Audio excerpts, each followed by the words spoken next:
Shabbat, Shabbat, come home and rest. Shabbat, Shabbat, Yahowah's best. Lay down the weak, let your soul be free. Shabbat, Shabbat, come back to me. 6 days we work, then we bask. We leave the noise to hear Yah's voice. We listen, we learn, we struggle to know. We walk with Yah through the mikre. Shabbat, Shabbat, come home and rest. Shabbat, Shabbat, Yahowah's best. Lay down the weak, let your soul be free. Shabbat, Shabbat, come back to me. Well, welcome to our Shabbat show and family hour here at the Yahowah vlog. It's great to be with you. We've got Kevin up there on the top, and when we see Kevin with a score behind him, it means we're going to be introducing this show with a new song, doesn't it? Yes, it does. We got music tonight. Yeah, boy. It was a fun, well, I wouldn't say it was a fun show, but it was highly informative and entertaining. The program we did on the time of troubles and the two places where war is inevitable, both Russia responding to what Europe's doing through Ukraine, and of course, we're just nowhere in trying to solve the issues with Iran that made the situation much worse, particularly for Israel. So it was fun to do that. I guess I use fun again. It was educational to do that. I think we had a very powerful program. And Kirk, so it's good to see you. You have survived the internet bandits, have turned them over to the FBI, and that's always a good thing. Yeah, we have yes. Yeah, and you have just for the for everybody in the audience listening, the standard appropriate protocol is you ignore such threats. Never answer the phone if it's somebody that number you don't recognize. Let it go to a message, and if you like the message, you can call them back. But don't answer the phone if you don't recognize the number and the person that's calling you. And if somebody sends you a threatening email, don't ever click on it or the attachment, and things will go much easier. We've all made the mistake, as JB held up a finger earlier, once, but not a lot of us will make the same mistake twice. But you're just now moving into you just look old for a guy that's still in his early 20s and just getting this internet stuff down. But you've just moved from the analog world into the digital world, so this is new stuff for you, new terrain. Yeah. Most people are basically honest. You know that old line? That's bull. Yeah, there you are. No crooks you can count. Yep. And we have JB out there with the mountains in the background. How you, pal? Doing good. Yeah, that just reminded me of a joke I read. It said back in the 90s, they told us don't ever meet up with someone that you met online and never get in a car with a stranger. Now you get on your phone, you get online and get someone to come pick you up in your car. Yeah. It is a strange world out there. It is not friendly at all. Well, Dr. Jeff, you are still in portrait mode with the rest of us in landscape, but what are you going to do? Technology is a tough beast, tough master. Oh man, you're not kidding. We've had some excitement here. I spoke with Rich this morning. We made the news yesterday. 3 guys attacked each other with axes. My God. My guess is that an axe wound is probably a nasty looking wound. I don't care where somebody hits you with an axe, it's going to smart. Yeah, it was interesting, but they survived. So my suggestion was that they go down the block to Home Depot and get the right axes and get the job done correctly. Yeah, it would save everybody a lot of extra work, wouldn't it? If you're going to attack somebody with an axe, the least you can do is put them out of their misery, right? So how bad were these 3 men? They were some bad boys. They were bad boys, and they were in bad shape.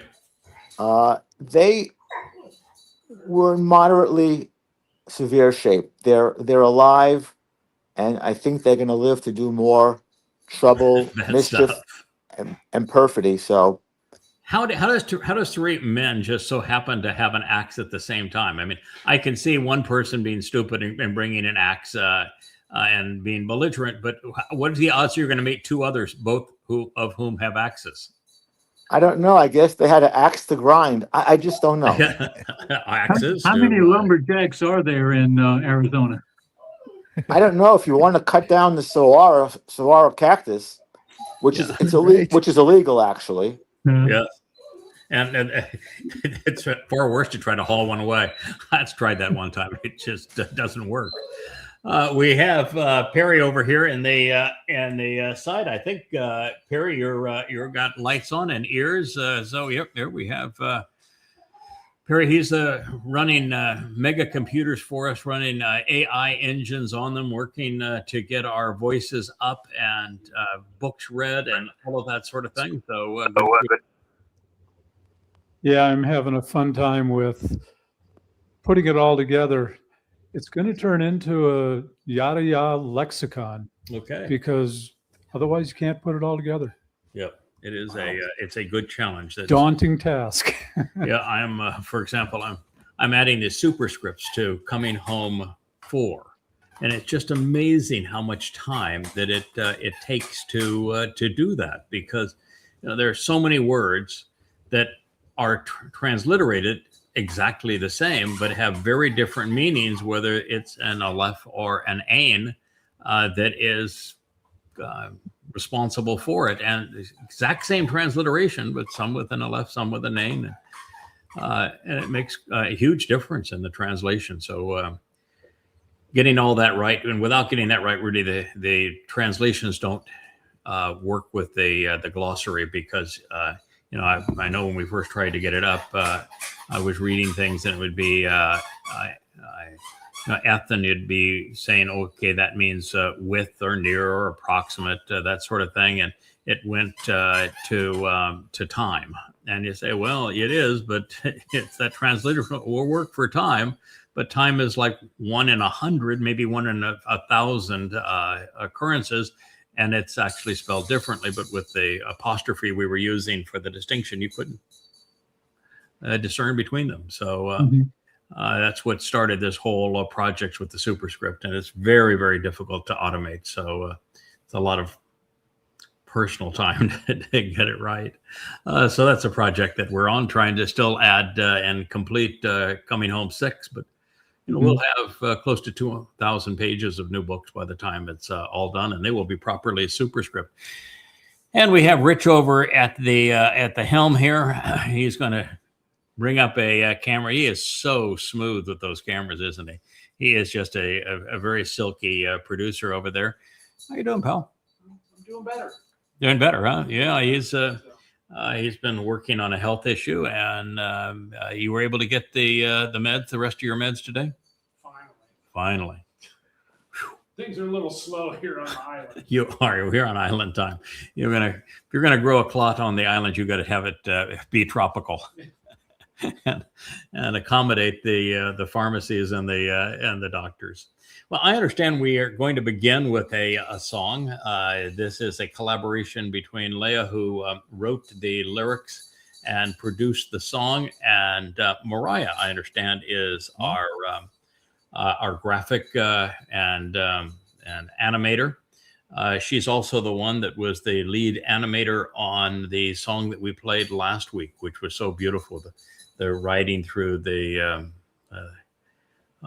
sheepfolds and the like. Really, I guess, one of the fun collaborations that everybody participated in together. Yeah, Luminaries. That was a good one. Luminaries. Absolutely, yeah. Yeah, Luminaries. Love it. Very timely for the programs we're doing. So you want to introduce the song, Kevin, and we'll play it for us?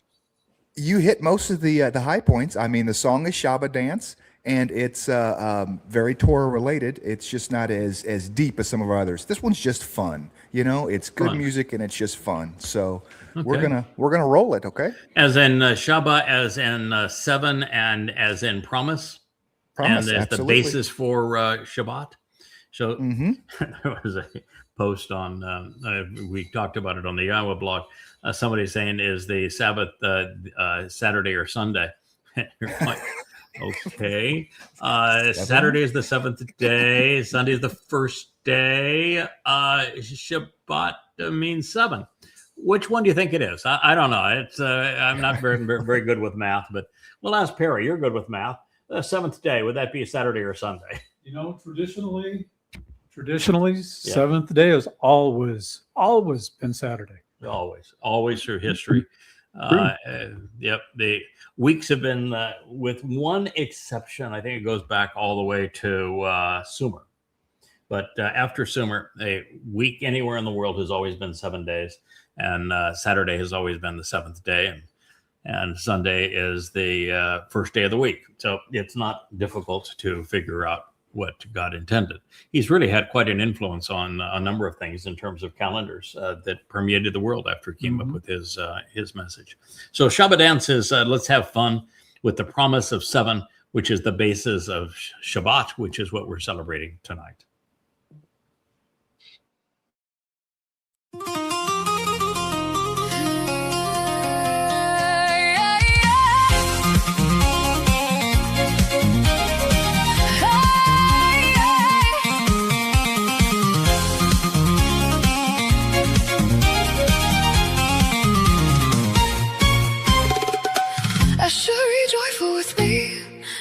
By who is it with Yahowah's name? Yada, stepping along the straight path, which gives meaning to life with Yah.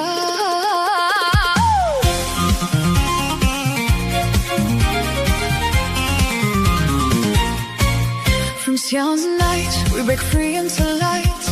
No rush of chains, no chat to fight. I got Torah day and night. Yahowah's rhythm feels so right. Call her Asher at Zion's gate. Answer the call, please don't be late. No confusion, no misdirects. We go where the words lead. Leaning back to delight. Clap your hands, dance in the light. Covenant joy through the darkest night. Answer Yahowah's call. Come home where you belong.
Lions have come from Babel's shadow to the promised crowd, roaring loud and proud. Shabuw'ah harvest in a harvest moon glow. Yahowah's home where the blessed ones go.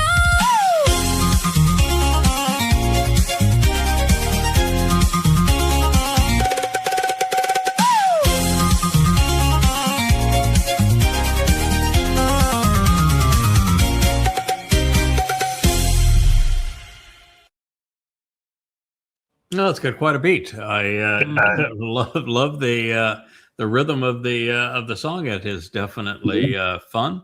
I do have bad news. I did have a cappuccino at the beginning of that song. I do not have one now. I wonder who might have also become a cappuccino fiend. There we go. See, we at one time we had Wookie we could blame for being our cappuccino thief, and now Kara is following in his footsteps. It must be great cappuccino. Oh, it is very great cappuccino. Yes, Leo makes a very, very fine cappuccino, and there you go. So now you can see how much cappuccino I have left. None. You don't have to wash it. Well, thank you, Kara. That was really swell of you. I appreciate that very much. All right, that was a fun, clearly a fun song, and dancing to the Shabbat. I guess you couldn't do that in Judaism because you only get 70 steps on your Shabbat. Yeah. You gotta go. Nixon, they make the most onerous day of the week. 1,000 things that you can't do on Shabbat. It's like their kosher rules, and they're just making all the stuff up. They're pulling it out of their tuchus. There's nothing in the Torah that actually says anything about what they're doing. They're just an onerous religion seeking to control people. Quite sad. So we have Cora trying to take over the position so that everybody does know we are going to a rotation now. And I think that'll make quite a difference. It became almost impossible using StreamYard to have 10 or more people on this program. And well, we're not booting anybody from the program. Love everybody's contribution. We're just going to have a little bit of a rotation so that it'll be kind of week on, week off, and we can have just a little bit easier for Kevin to be able to manage. Kevin, it was an interesting program this morning. Mm-hmm. We spent a lot of time talking about what's going on between Europe and Russia vis-a-vis Ukraine, and the most recent targeting of a school where but I think 11, 12 children were killed, and 40, almost 50 children were badly injured, burned, and the like, using a European large aircraft drone like the U.S. Predator that shot. Each of them had 4 missiles hovering over scene with somebody watching, and it would have been somebody from Great Britain watching what was going on and firing those missiles, knowing that they were hitting and killing children. And brutal, reprehensible. And it has taken Russia to the point where Russia now has absolutely no choice.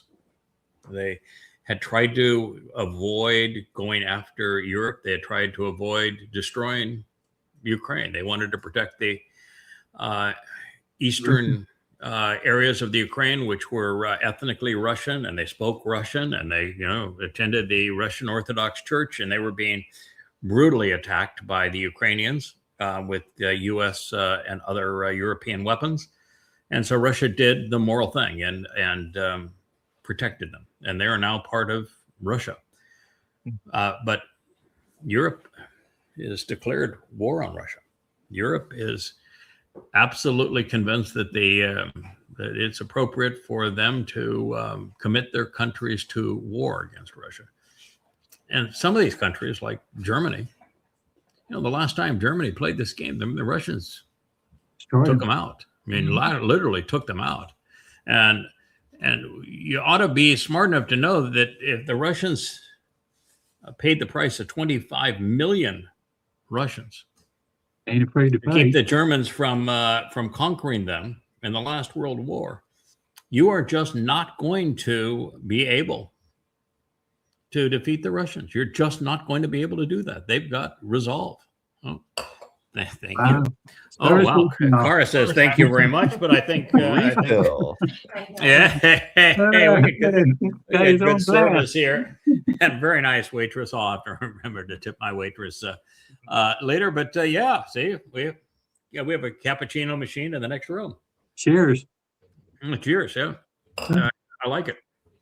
So not many Ukrainians right now sipping cappuccino. We have talked about this on the other show, but I think it's worth mentioning here because we have a little larger audience here, that Putin has actually been the restraint.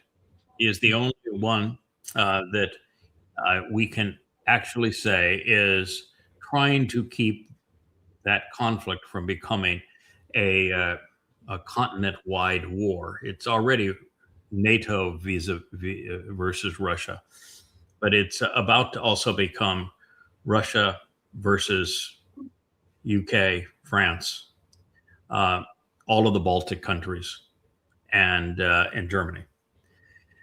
And they're not giving Russia any choice. They're being really belligerent, and they're killing Russians now, Russian civilians. And so I talked about this a week ago. I said it's going to happen now soon. That the nature of that war is not going to be anymore protecting the Eastern Russian-speaking people. It's going to be Kiev's going to be taken out, and if that doesn't scare the Europeans into a corner, then they're going to bomb Germany, France, England, and likely the Baltic countries. So this is the war that is exploding all around us at the time of troubles, while everybody's looking at the mess in Ukraine. The mess in Iran. Mm-hmm. I don't think there's any way to stop it now. When Lavrov called Rubio a couple of days ago and said, we are duty bound by international law to tell you, even though they're not civilians, but in your embassy, but we don't want to go to war with the United States, but you better get your personnel out of Ukraine and get them out of Kiev because we're going to destroy it. And the Europeans said, no, we're going to leave our staff there. And the Russians said, that's fine. You've been warned. We've done our part. So much the better. They're going to destroy Ukraine. They're going to destroy Kiev. And they've been given no choice. And Kiev no longer has interceptors. So what they did was not only grossly immoral, it was insane. It was suicidal. But think of what's going to happen. I mean, what happened with the last time we had a European war? And that's what we have now. Vast 50 million? deadly machines. What is it with the French? Don't they remember Napoleon? He invaded Moscow. How did that do? I mean, do they remember nobody? Operation. Yeah, I don't know how many troops the Germans had, but I think it was upwards of 500,000 that they Operation Barbarossa. Wasn't it in the range of 500,000 Germans that were part of that invasion? May have been even more than that. And the Germans could not amass 50,000 troops today. Yeah, they got nothing. And with 500,000, far better armed, better assets all the way around, they were destroyed in Germany. Mm-hmm. And now they have 50,000 poorly equipped, poorly trained soldiers going against the regulars in the Russian army that are brilliantly led, well equipped, is 2 million. And it's suicidal. And it's just absolutely suicidal. And the Russians have their manufacturing base fully developed and honed to make missiles and drones and artillery shells and all the other kinds of things that you need to support a war effort. And the Germans and the English and the French do not. And there would take them 10 years to develop it, even if they had the know-how, and they don't anymore. So, I mean, they would be going into a meat grinder. This is really frightening what the leaders are trying to do. But it's what happens when a leader becomes exceedingly unpopular. They know that they will be voted out of office soon, that they've gone on record saying that, the Russians, the boogeyman, and rather than just admit they were wrong, they're going to push Russia to the point where the Russians have only one moral response, and that's to defend themselves. And you can't blame a country that defends itself. It's what the Iranians are doing. They're defending themselves. That's what Russia's doing. They're defending themselves. They're not the aggressors in this war. So this could very well lead to nuclear war. It's not because the Russians will be the first to strike at a nuclear strike. They'll use non-conventional delivery systems, but conventional warheads. And the European capitals are talking about developing their nuclear weapons and deploying them, and that would be a fatal mistake that would take out all of Europe. Wow. So this is what happens when you enter the time of troubles. Mm-hmm. And then you have, we talked about the Ukrainian situation, and Ukraine has won every aspect of this war.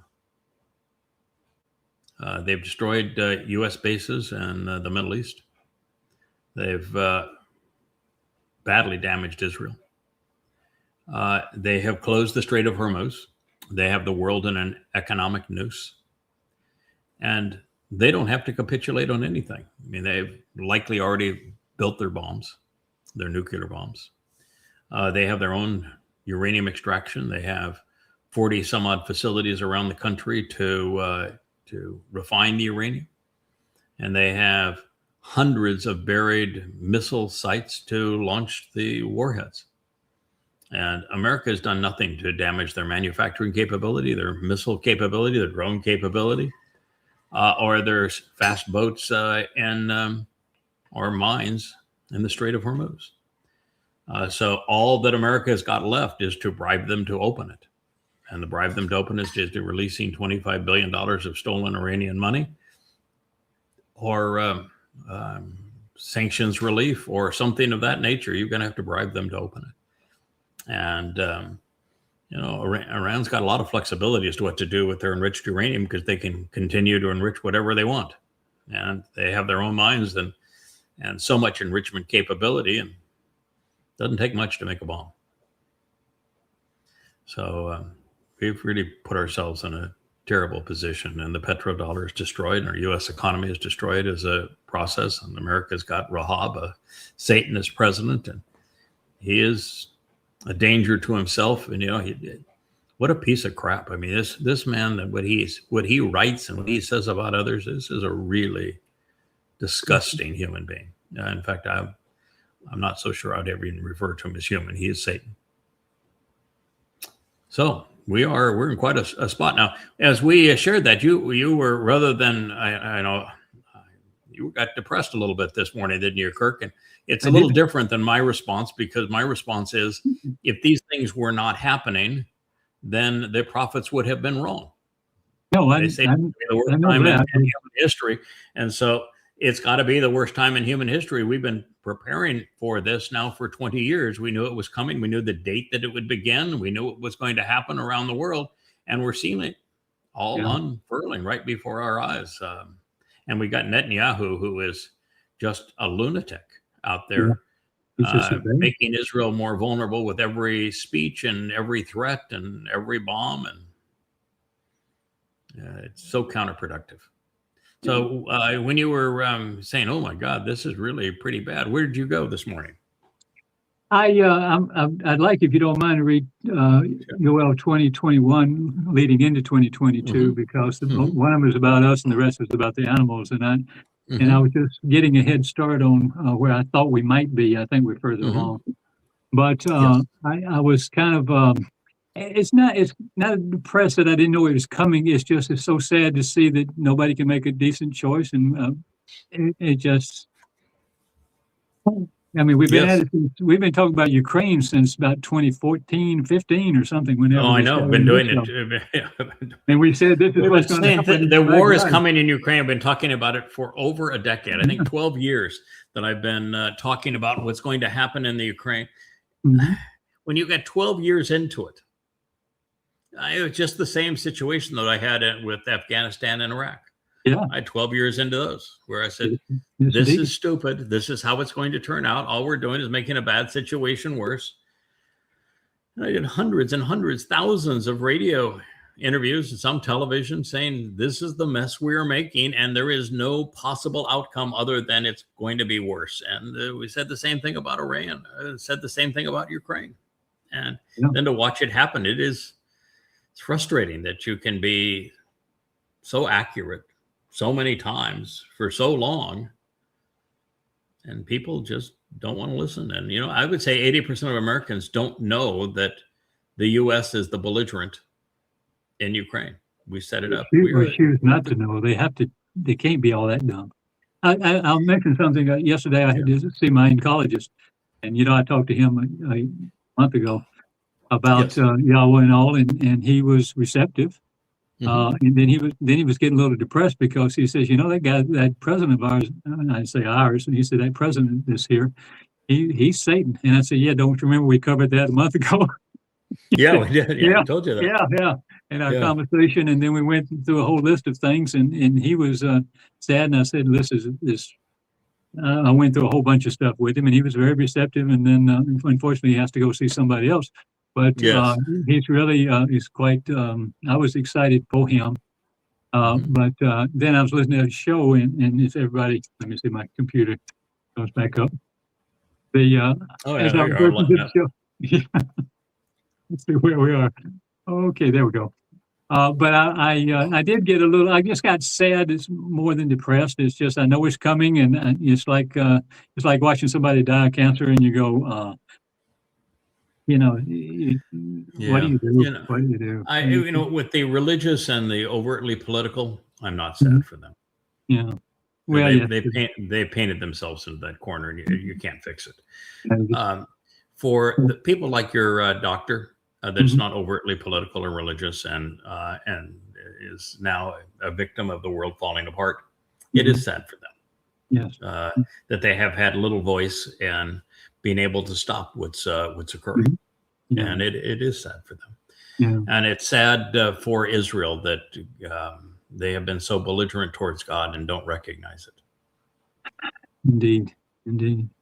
So anyway, I turned to something. I started reading 21 and 22 of Yowel, of 2 of the second chapter. It says, "This is because Yahowah, He is great, enriching, and empowering, growth-oriented and nurturing, for acting and engaging." Or, you wrote a couple of versions because of the translation, "This is because He is esteemed for enriching, empowering, being growth-oriented and nurturing, for acting and engaging for Yahowah." So, all those promises are good. He's going to be there. So I read quite a lot, but all of it is good. I got my little happy on. And he's receptive. He's approachable. You got to meet him on his terms, but he's approachable. He's receptive, and he's not changing. And he's going to be a whole lot of fun to be around. He is a whole lot of fun to be around. But if you walk to him, he'll walk to you. If you shub, he'll shub. Yeah, it's not a complicated thing to do. So then it followed up with, "Do not be distressed concerning the animals of the open environs, because the beautiful pastures, the lovely dwelling places, and the deserts are becoming verdant and growing. Surely the trees lifts up and bears the fig tree and the vine. They are vigorous in strength and noble character." And then you went into the commentary, and I won't read that, but basically it was the message to me was, look, He's going to take care of you, Kirk. He always promised you to take it. You know that. I'm not saying I haven't really doubted it. It's just this is heavy-hearted stuff going through, and I was just reminding myself, and then even the animals of the field, and you went through the commentary with, when we get that 1,000 years and we return, and we. It's a cutting event. We're going to separate this, and the rest of them are going to, the few that would choose Yahweh will be there.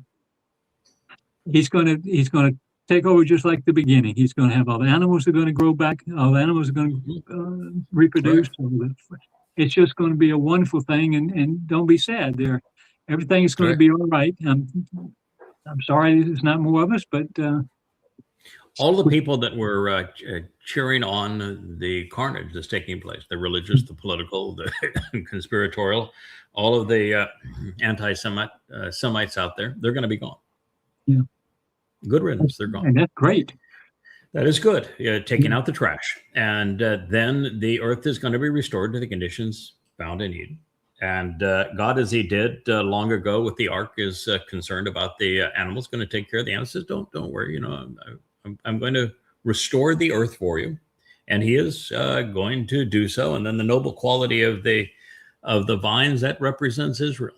The tree, it's the tree of the knowledge of good and evil, and the tree of lives, which are going to be restored.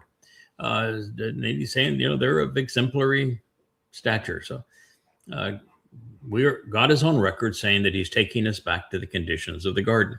Now that situation will be good for us, but it's not really designed for us. If we're covenant, we are already going to have been empowered and enriched so that we can be multi-dimensional. We'll be able to enter the fourth, fifth, sixth, and seventh dimensions and explore the universe and that sort of thing. And while those things are going to be grand and extraordinary, to be able to go and see other galaxies and planetary systems and be able to manipulate DNA and bend matter with our mind, all fun stuff, and going exploring with Yahowah and having conversations with him about his creation, we have a responsibility. God likes work. He chose people he can rely on to get the job done. And he is going to deploy us because he would like to give a remnant of his people another opportunity. And so he's going to have some number of people that will be allowed back into a restored earth where the entire earth resembles the Garden of Eden. And we will be responsible for helping them grow to the point where they make the decision to be covenant, and that God is impressed enough with them that he trusts them to the extent that he's willing to empower them as well, so that they can also leave the planet and go explore the universe. And it's obvious to me that all the way through the process, animals are going to receive a very ideal scenario. They will not anymore being hunted by men or harassed by men, and being an animal on this planet is going to be a marvelous thing. And when God says, I'm speaking to the animals here, it means he can speak to the animals. Yeah. And when we become more like him, we will be able to speak to them too. So you'll be able to have a regular conversation with other animals. I happen to think that is I like horses too. Oh yeah. I mean, I'm looking forward to jumping in the ocean and having a conversation with dolphins and orcas and humpback whales. You know, I know I'm picking the mammals among the fish. I don't know how smart a fish is, but and I'm not really eager to have a long conversation with a shark. But I'm happy to talk with the dolphins. I'll pick my.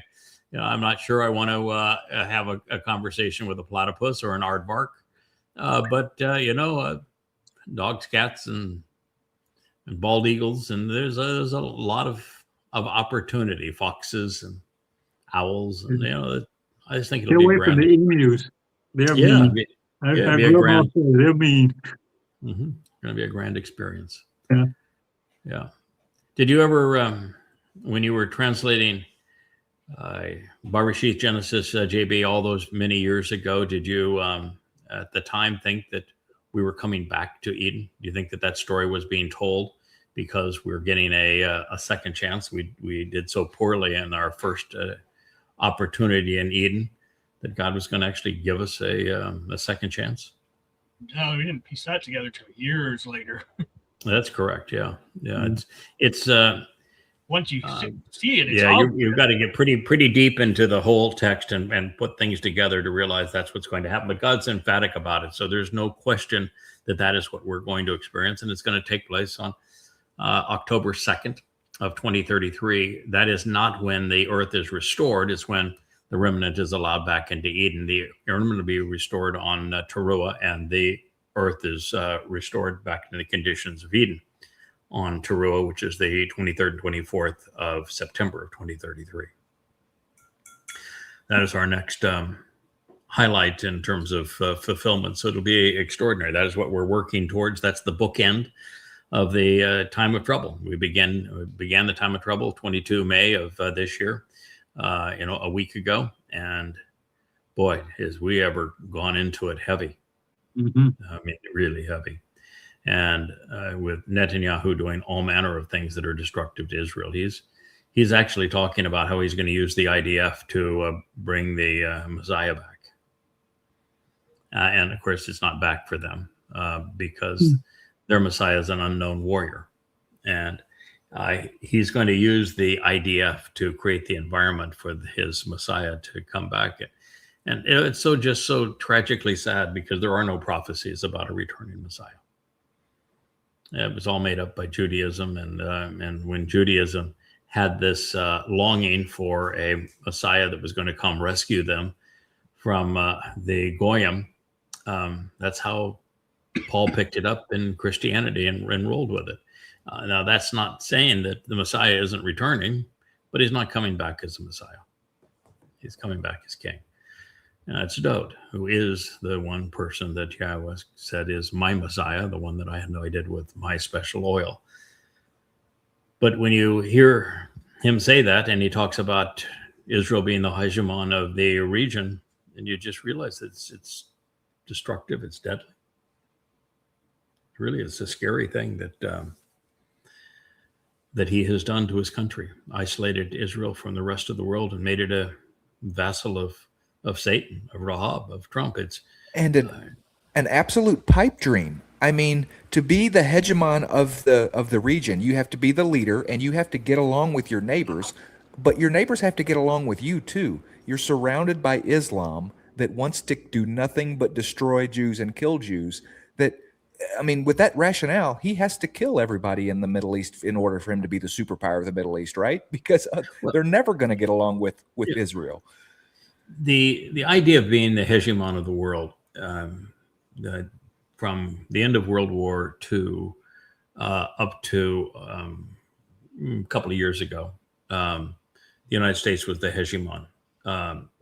And prior to that, it was Great Britain that was the hegemon of the world. Rome has been the hegemon of the world. Carthage was hegemon. To be a hegemon of a large portion of the world, you have to have the trust of other nations. You have to have a big stick. That is true, and the big stick is usually a navy, but you have to have a reliable, non-weaponized currency, and you have to have the means of trade, and you have to be an elixir for international trade where nations use your currency and they use your trade routes and they trade with your protection for you to be the hegemon. That's how you end up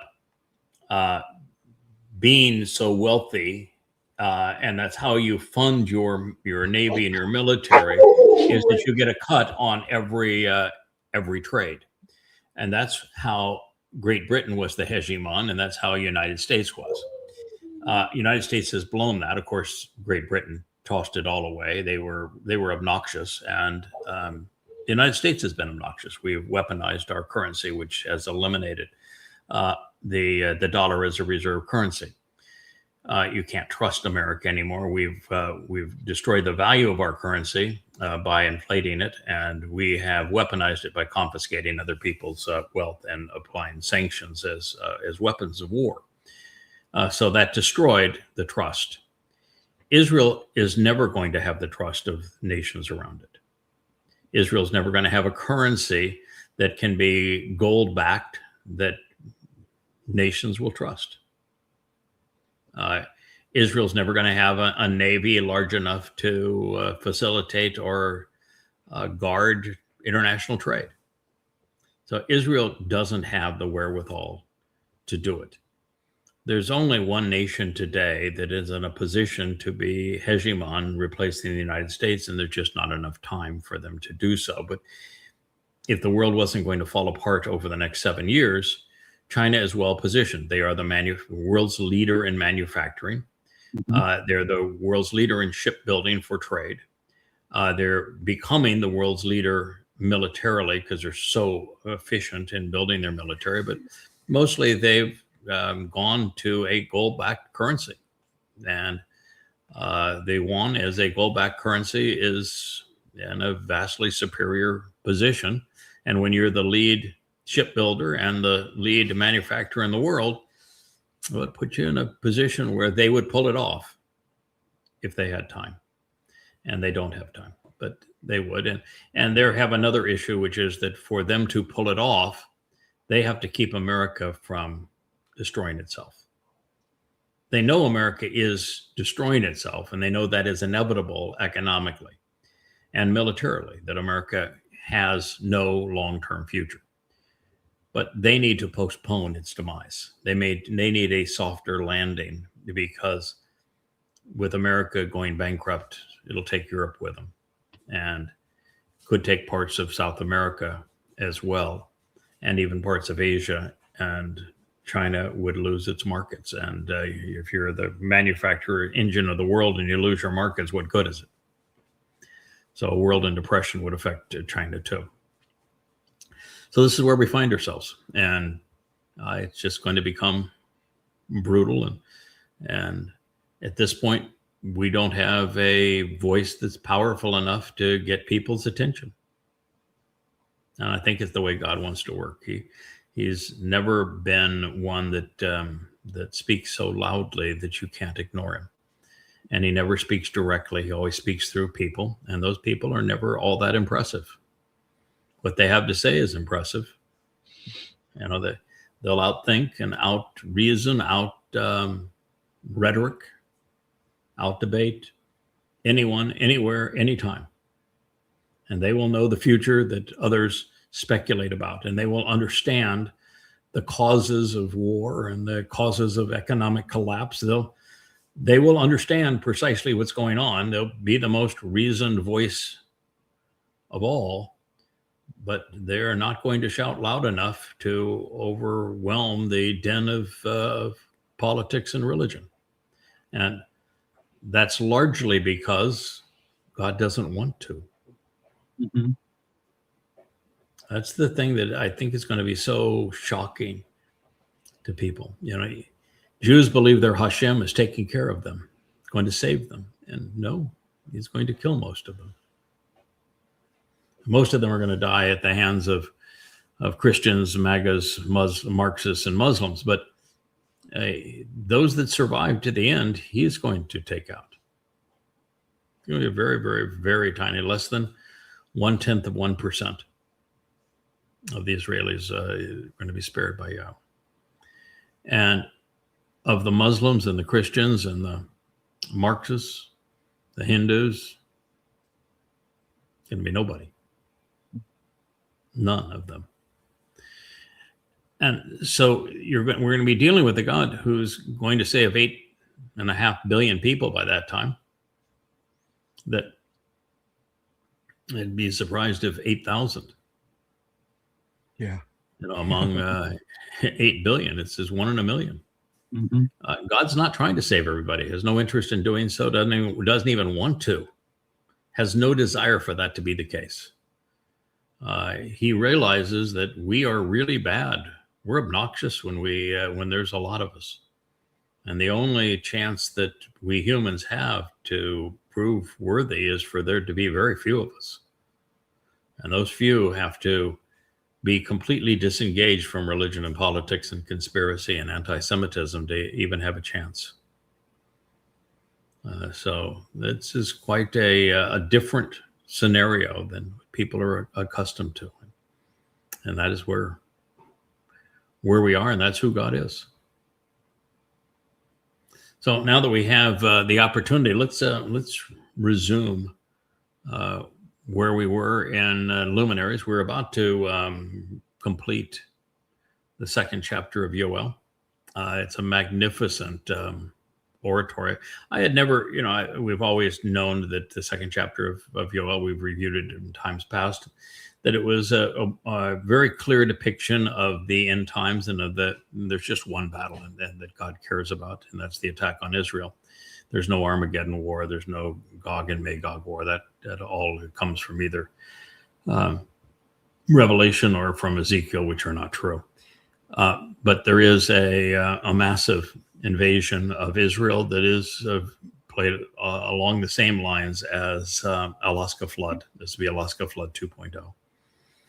And God will be offering an olive branch. And one of the things that is so powerful about Yowel is that I think he does even a better job than Isaiah does relative to engaging in teaching. And of course, it's Yahweh speaking through him.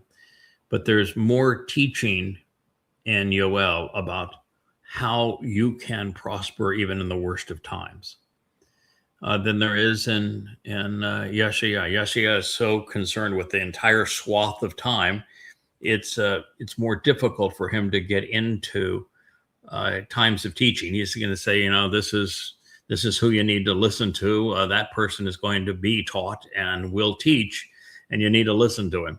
But Yowel is far more into God's offering you an olive branch.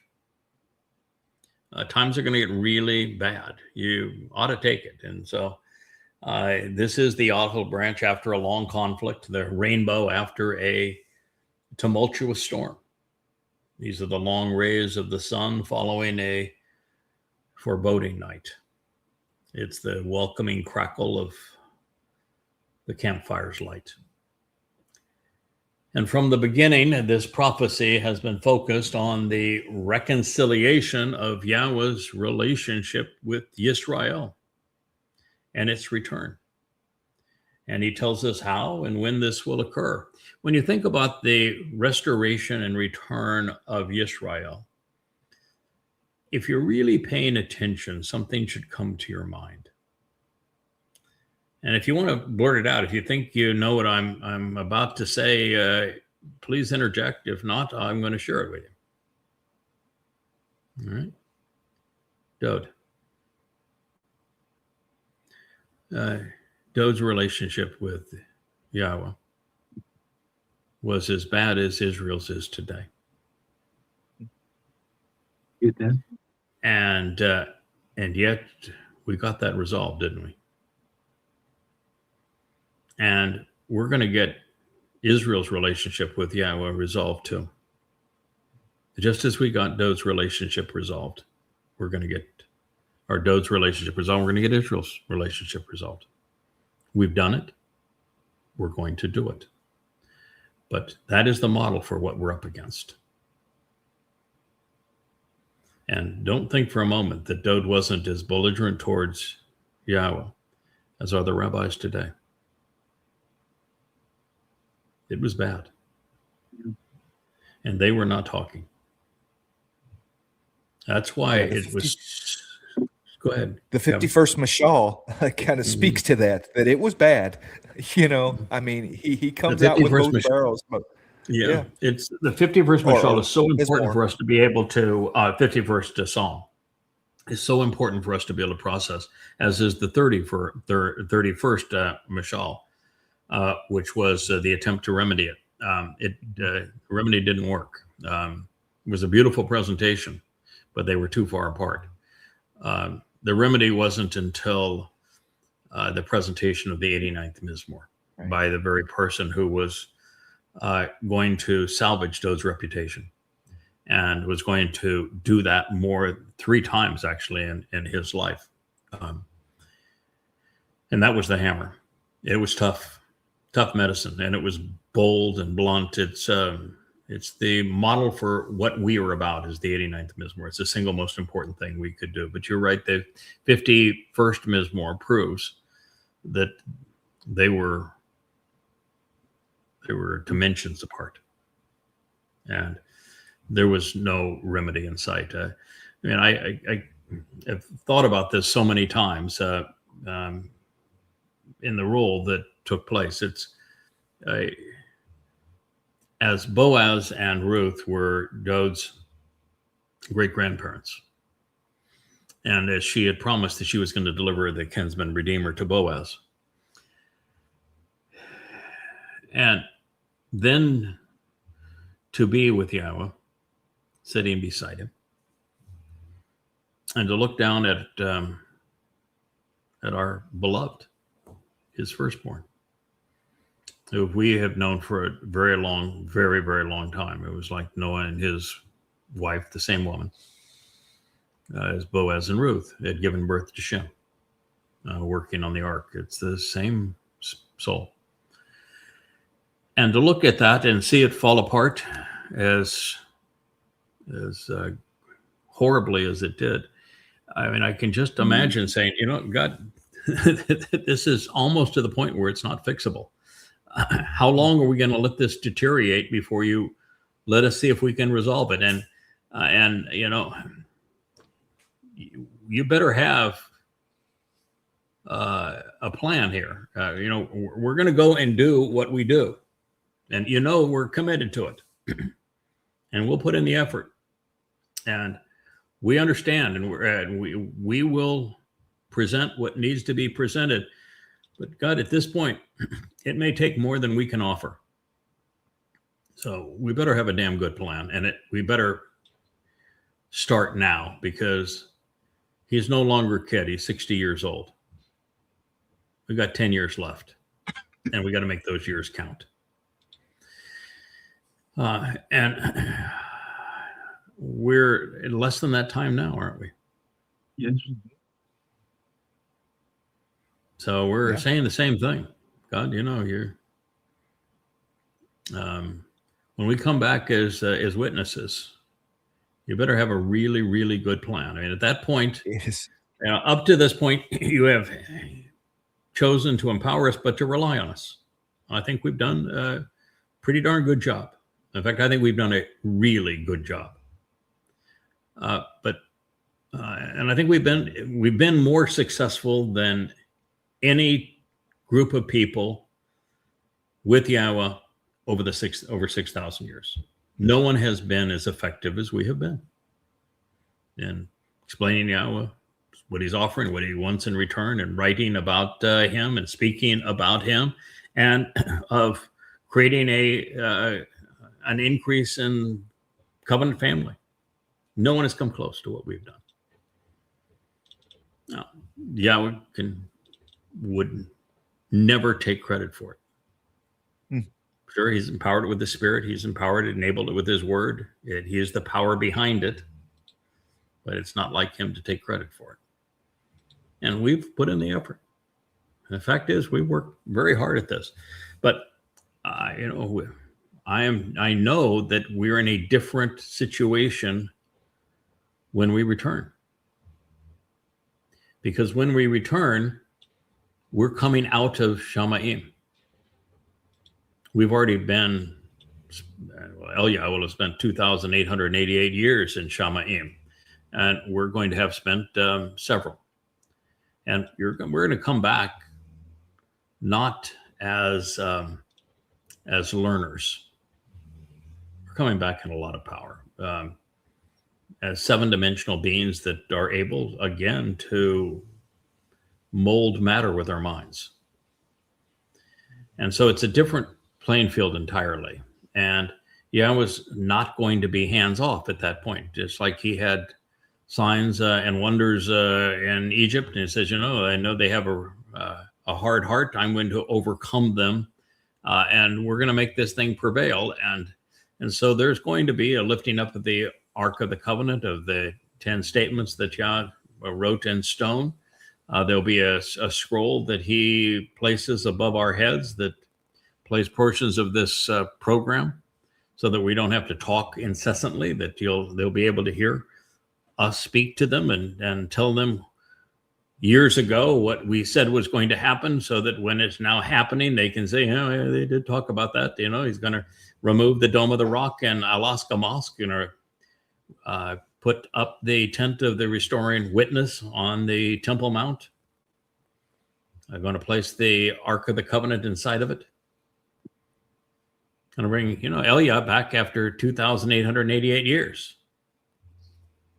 So that's a very different situation. At that point, you're operating as much as it is possible as Yahowah.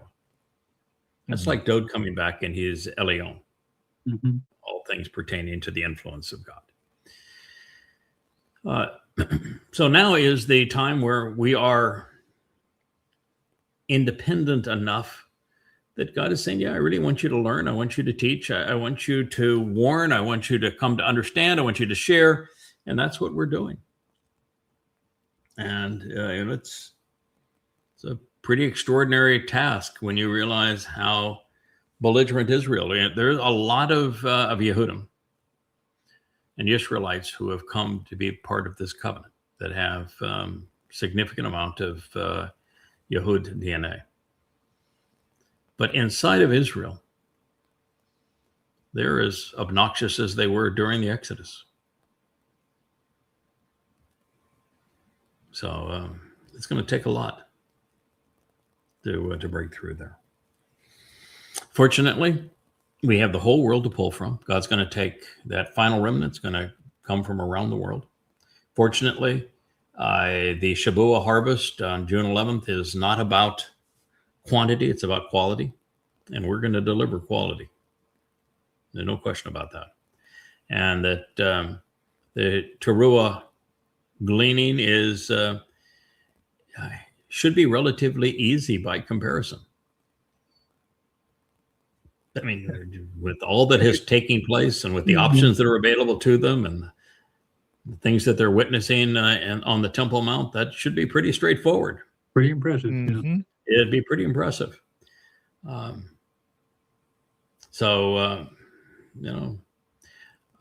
not worried about the return.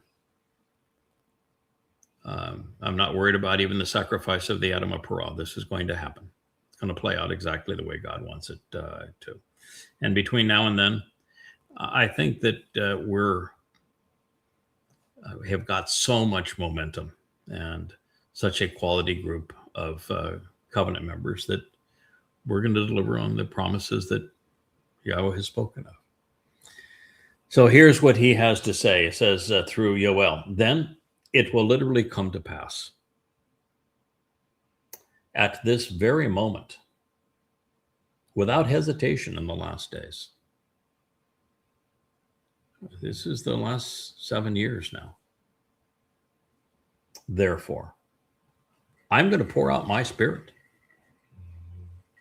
upon the entirety of the Herald and those who hear the message. Bashar Kol. This would be rendered as flesh in English Bibles. But there's a problem with that. Yahweh has never offered his spirit to any more than 70 people at one time. And even then, he took one expression of his spirit and he split it 70 ways. 71 to be exact. Mm-hmm. For the most part, it's beyond that. It's less than 20 people that he has offered his spirit to. Yeah.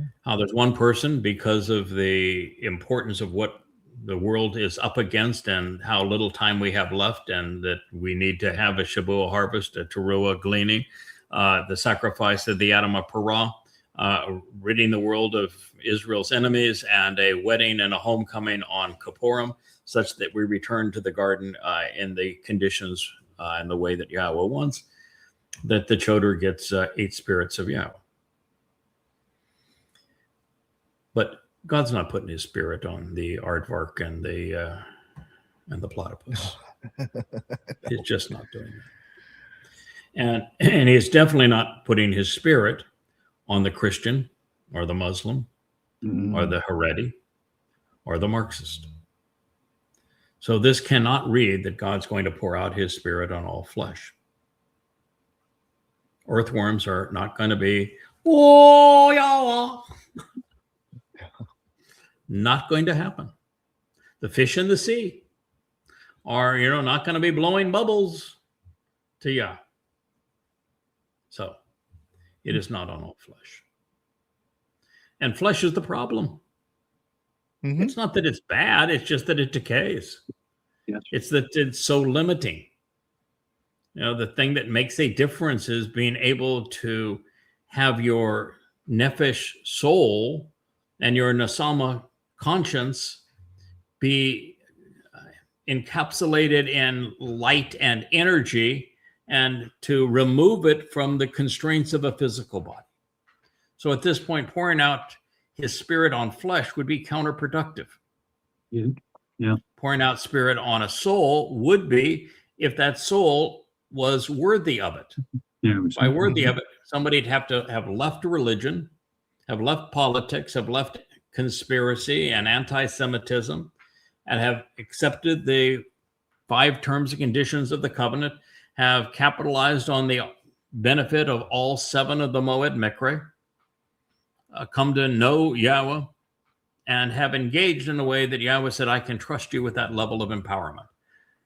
And not only isn't that all, that isn't even 1 in a million people. And even the mortal remnant's not going to get Yahweh's spirit. Mm-hmm. They can earn it, but they're not going to get it.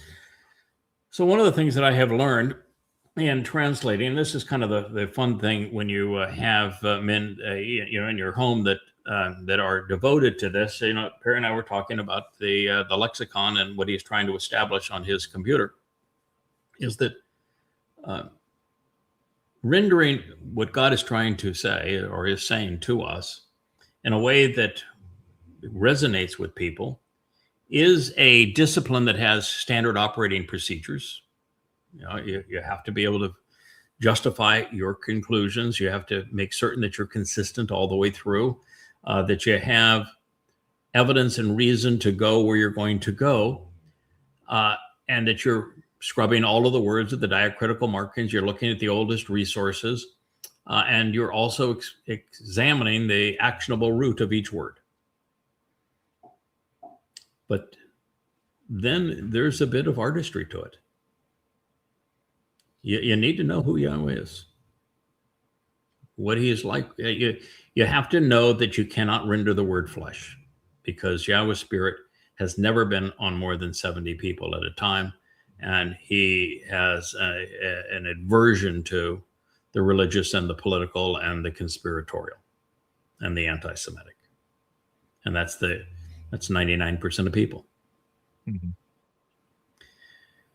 So when you go and you look at a word like Bashar, which can mean animal, flesh, meat, you look at its verbal root, spelled exactly the same way. And with the verbal root, what you see is what? What does Bashar mean as an actionable verb? Does it mean flesh? Proclaim. To proclaim, to speak, to be a herald, to convey news. And so God can take his spirit and have it completely envelop his herald. And that would be consistent with what he's going to do.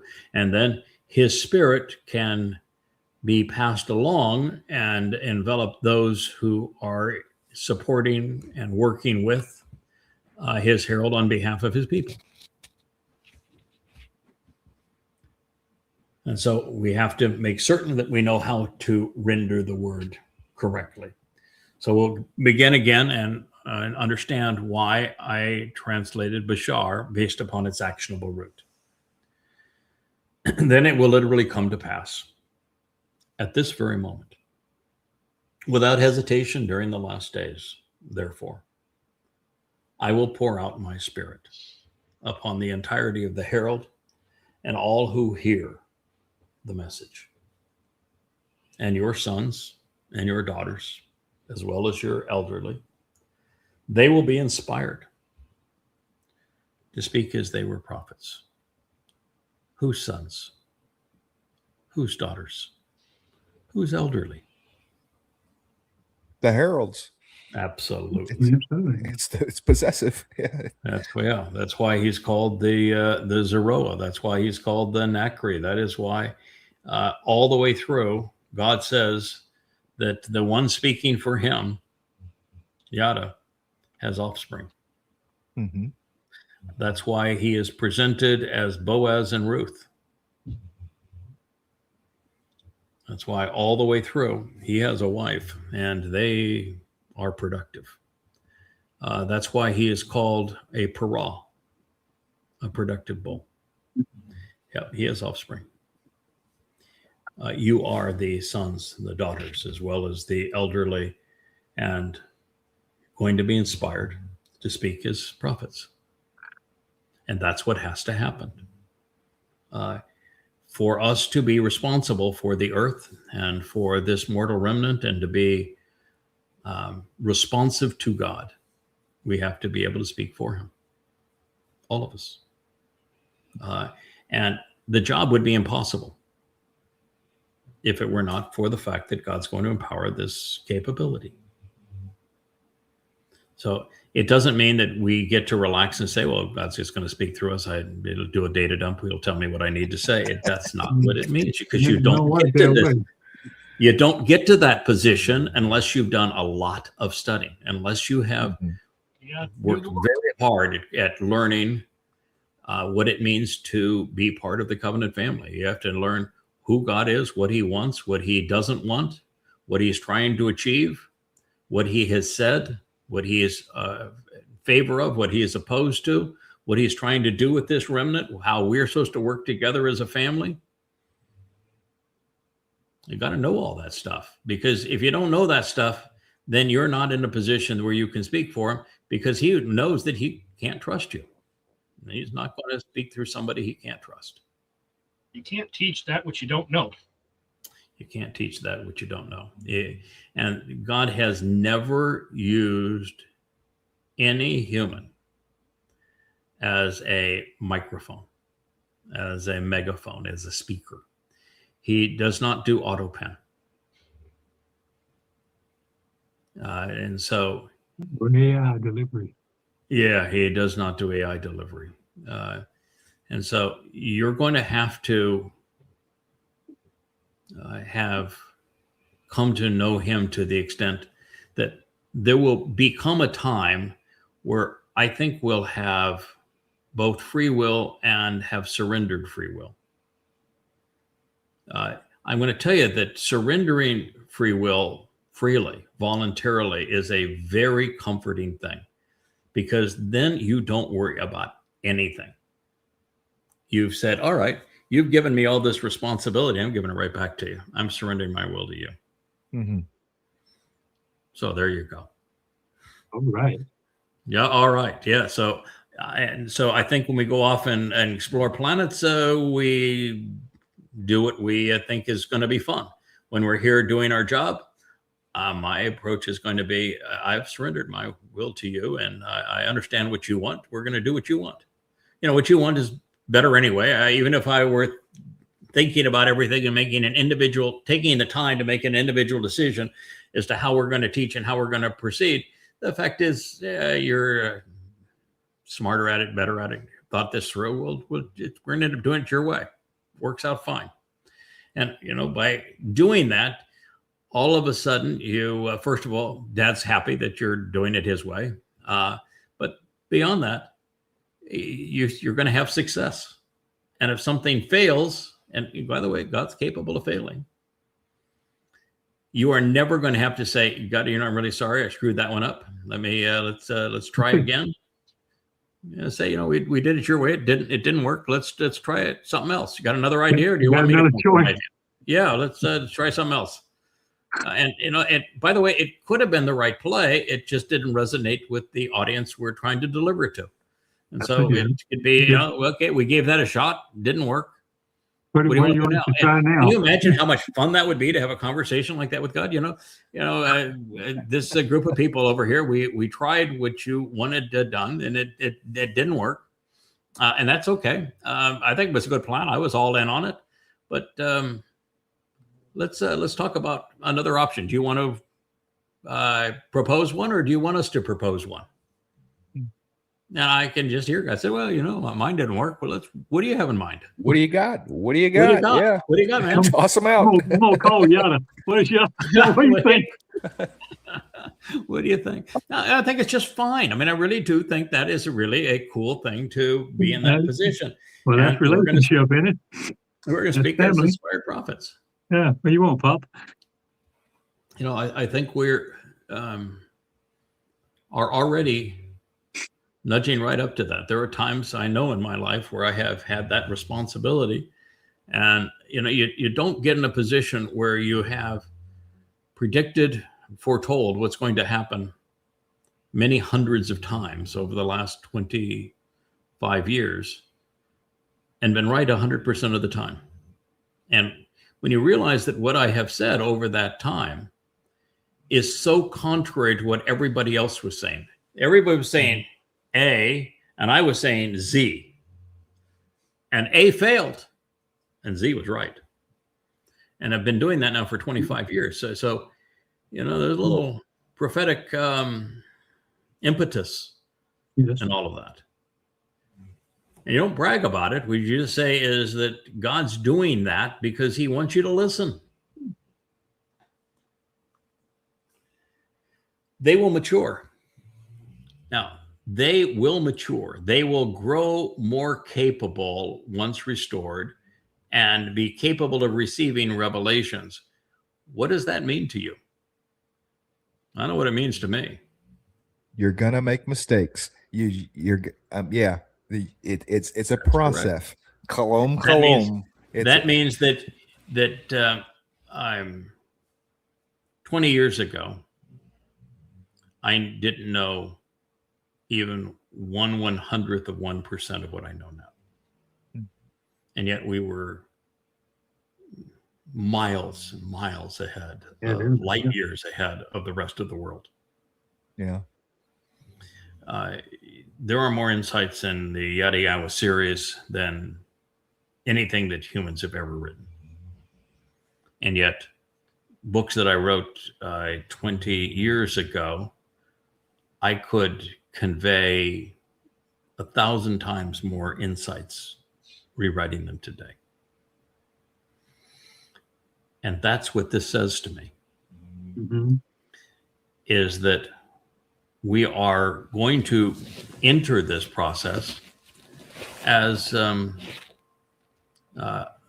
what's the term in Star Wars? Was Padawan, right? If you were if you weren't fully a Jedi, you're a Padawan. A Jedi, yeah, you're not a Jedi. You're a Padawan. You're a trainee. We're all going to be kind of trainees there for a while. We have a really good trainer, and we're going to grow into master prophets. I think that's what it's saying here, is that God's going to create an environment where we have the opportunity to continue to mature and grow, which is what we're doing now. It's going to be a continuation of the process. And I think that even when the 1,000 years is over, we will continue to mature and grow. It's always exponential, isn't it? We just keep growing and growing. Yes. Right? That works for me. Capable of receiving revelations. It's shalom. Grow stronger, healthier, more mature, going from children to adults through divine disclosures. We're going to grow up with becoming more capable with every passing moment. This was written in the call, literally going to happen, imperfect, ongoing, never ending. Third person plural. There'll be many of us. Paragogic, none. Emphatic. The chosen who made the right decision among the best of your young men. Mature. Mature is one of the many. Bakor is one of them. There's many variations of this noun and verb and adjective that all convey the same thing. It means to choose. Those who made the right decision and those who were chosen. God has free will too. It's his universe. He gets to choose who he wants to spend it with. And by the way, he's an introvert. He is not an extrovert. Not going to be a lot. So the chosen. Abraham didn't choose Yahweh. God chose him. Same thing with Sarah. Same thing with Jonah. That was my first conversation whenever start talking to people, especially new covenant members, someone I haven't, don't have a rapport with, is I ask them, so where'd you get your invitation? Where'd you get your ticket? Because that is exactly what happens. Yahweh hands out invitations. He does. And how we respond to it is up to us.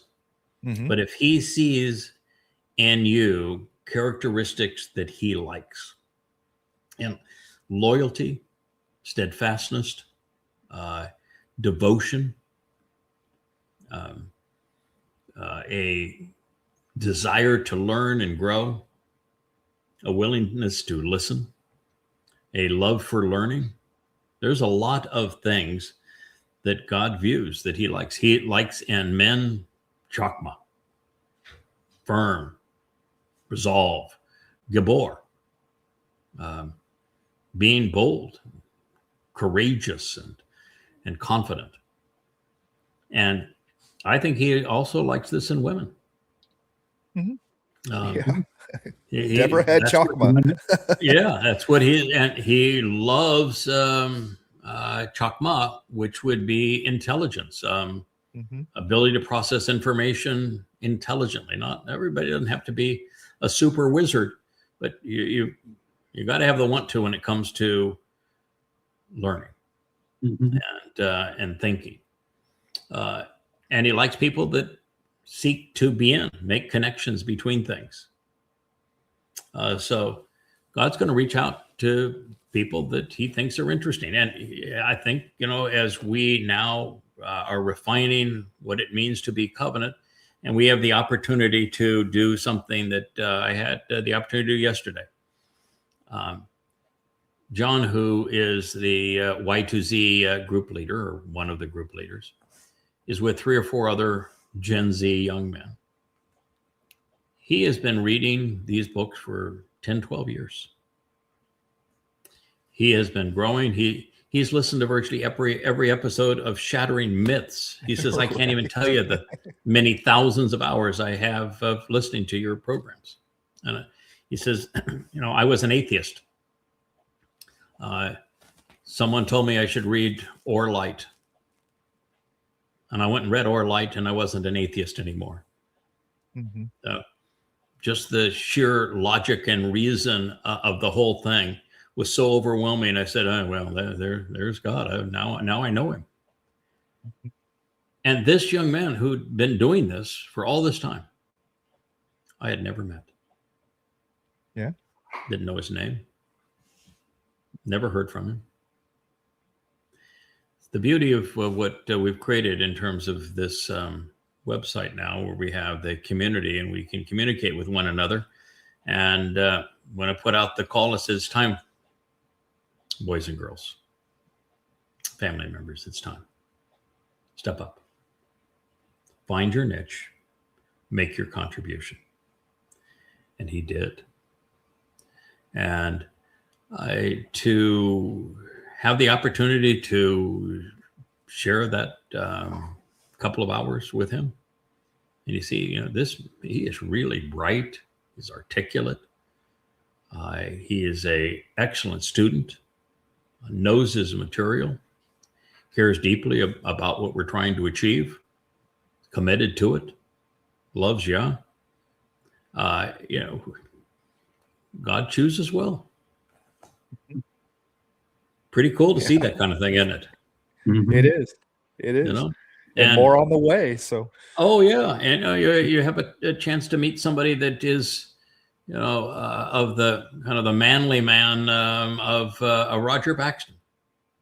We've recently got to know Doe is a woman. I always thought was a man the way that she wrote. I don't know. It just didn't seem like a woman's style the way she wrote.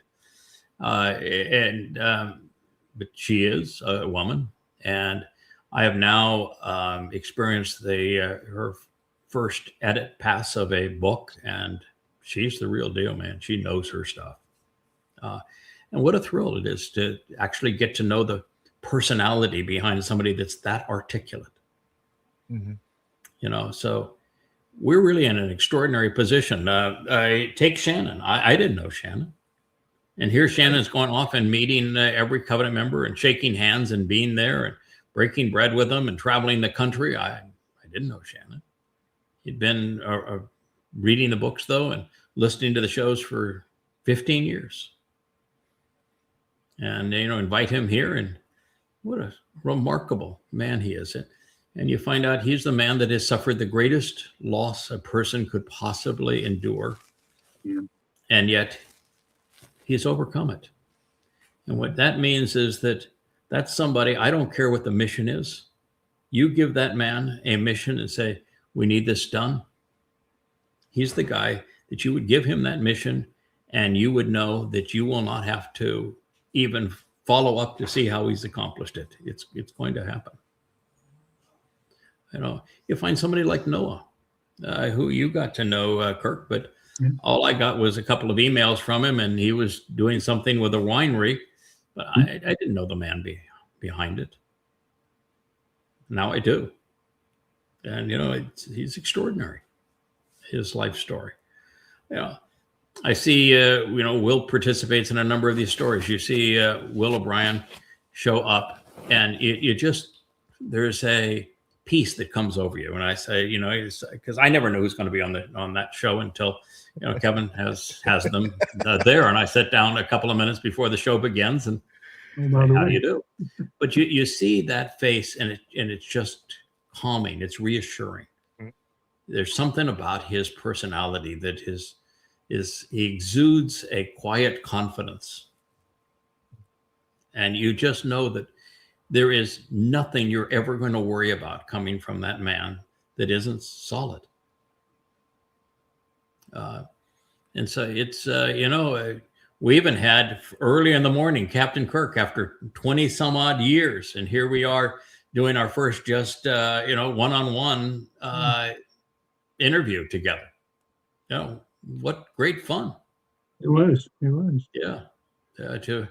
I have been brothers and friends for, a score of years. I mean, that's twice as long, or 3 times as long as the average marriage. And, I think we have been friends longer than I wish I hadn't been married the first time, but, that's pretty extraordinary. Yeah.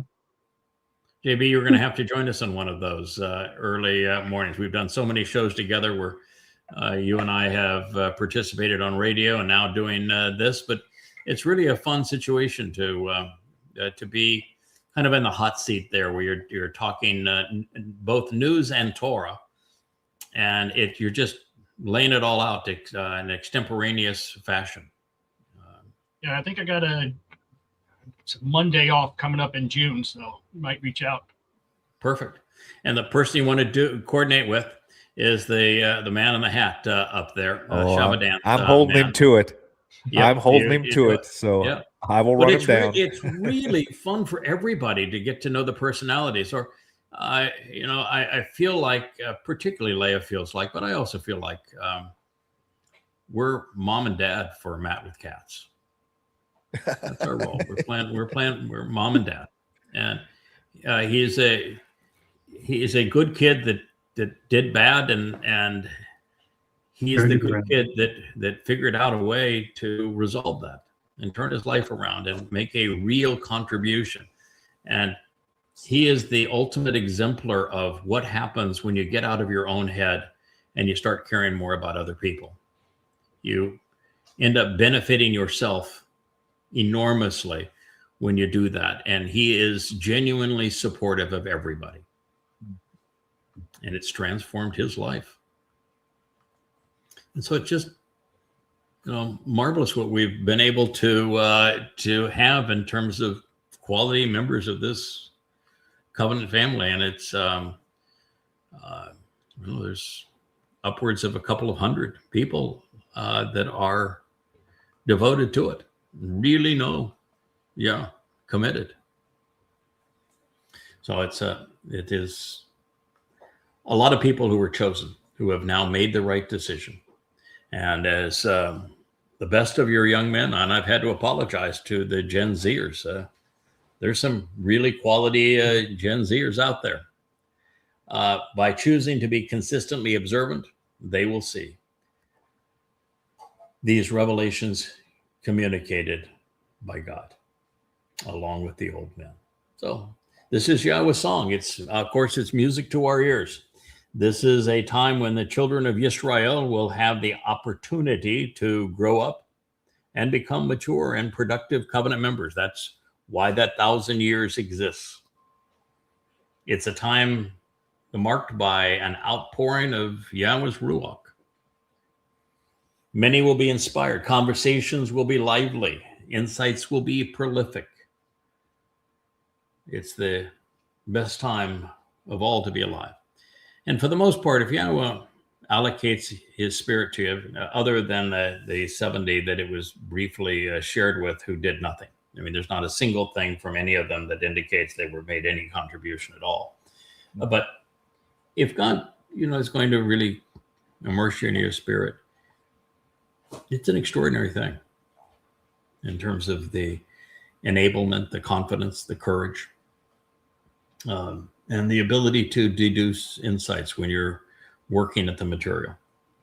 Oh, it's got to be an absolutely wonderful experience. But then the other side of that, of course, is the responsibility that comes along with it.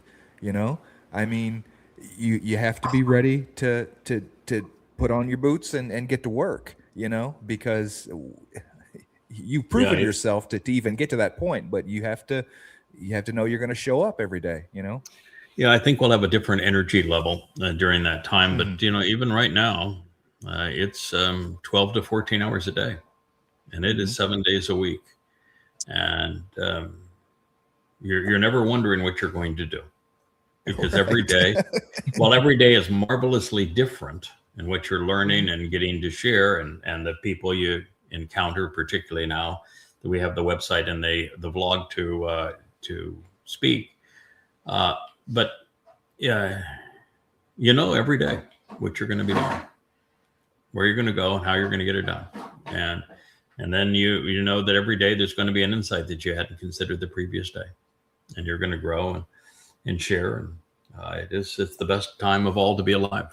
These next 7 years are going to be both harsh and rewarding, and the 1,000 years after it are going to be marvelous, and the eternity after that will be even more spectacular. So there are several related ways that we can look at the outpouring of the Spirit at the beginning of Sukkah. Yahowah could be saying that he will be increasing the spiritual capability of his Bashar, Herald, at this time, so that he can augment the library of books and the blogs at Yahowah and at yahowah.com, and that there will be essential teaching and guiding of the immortal remnant. Perry, you had a comment? No.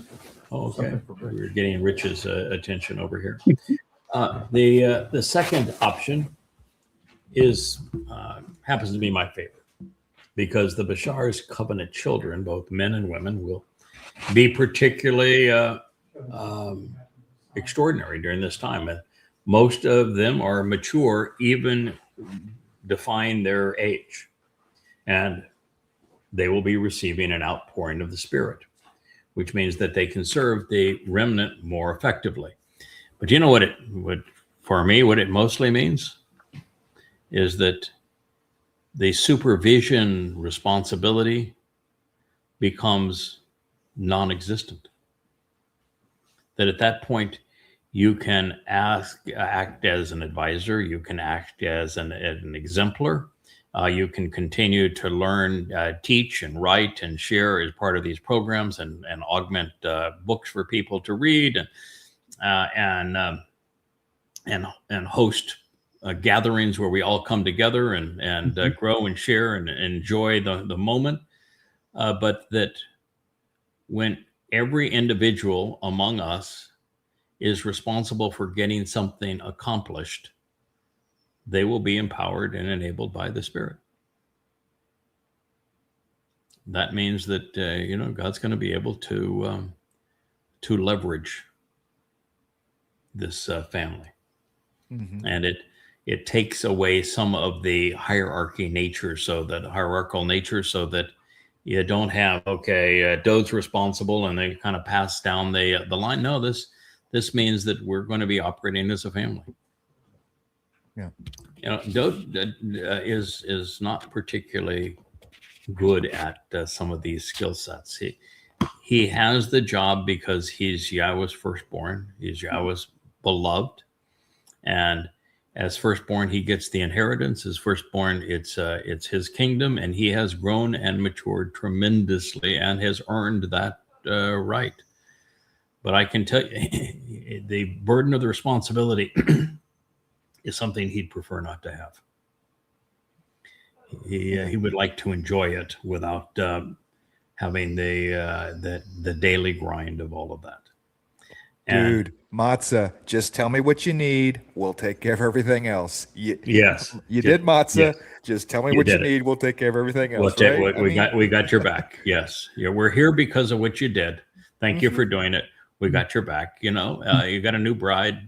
She's really pretty. You know, enjoy, and we want to see you out among the people and being a marvelous example and dancing and singing and writing songs and celebrating the relationship.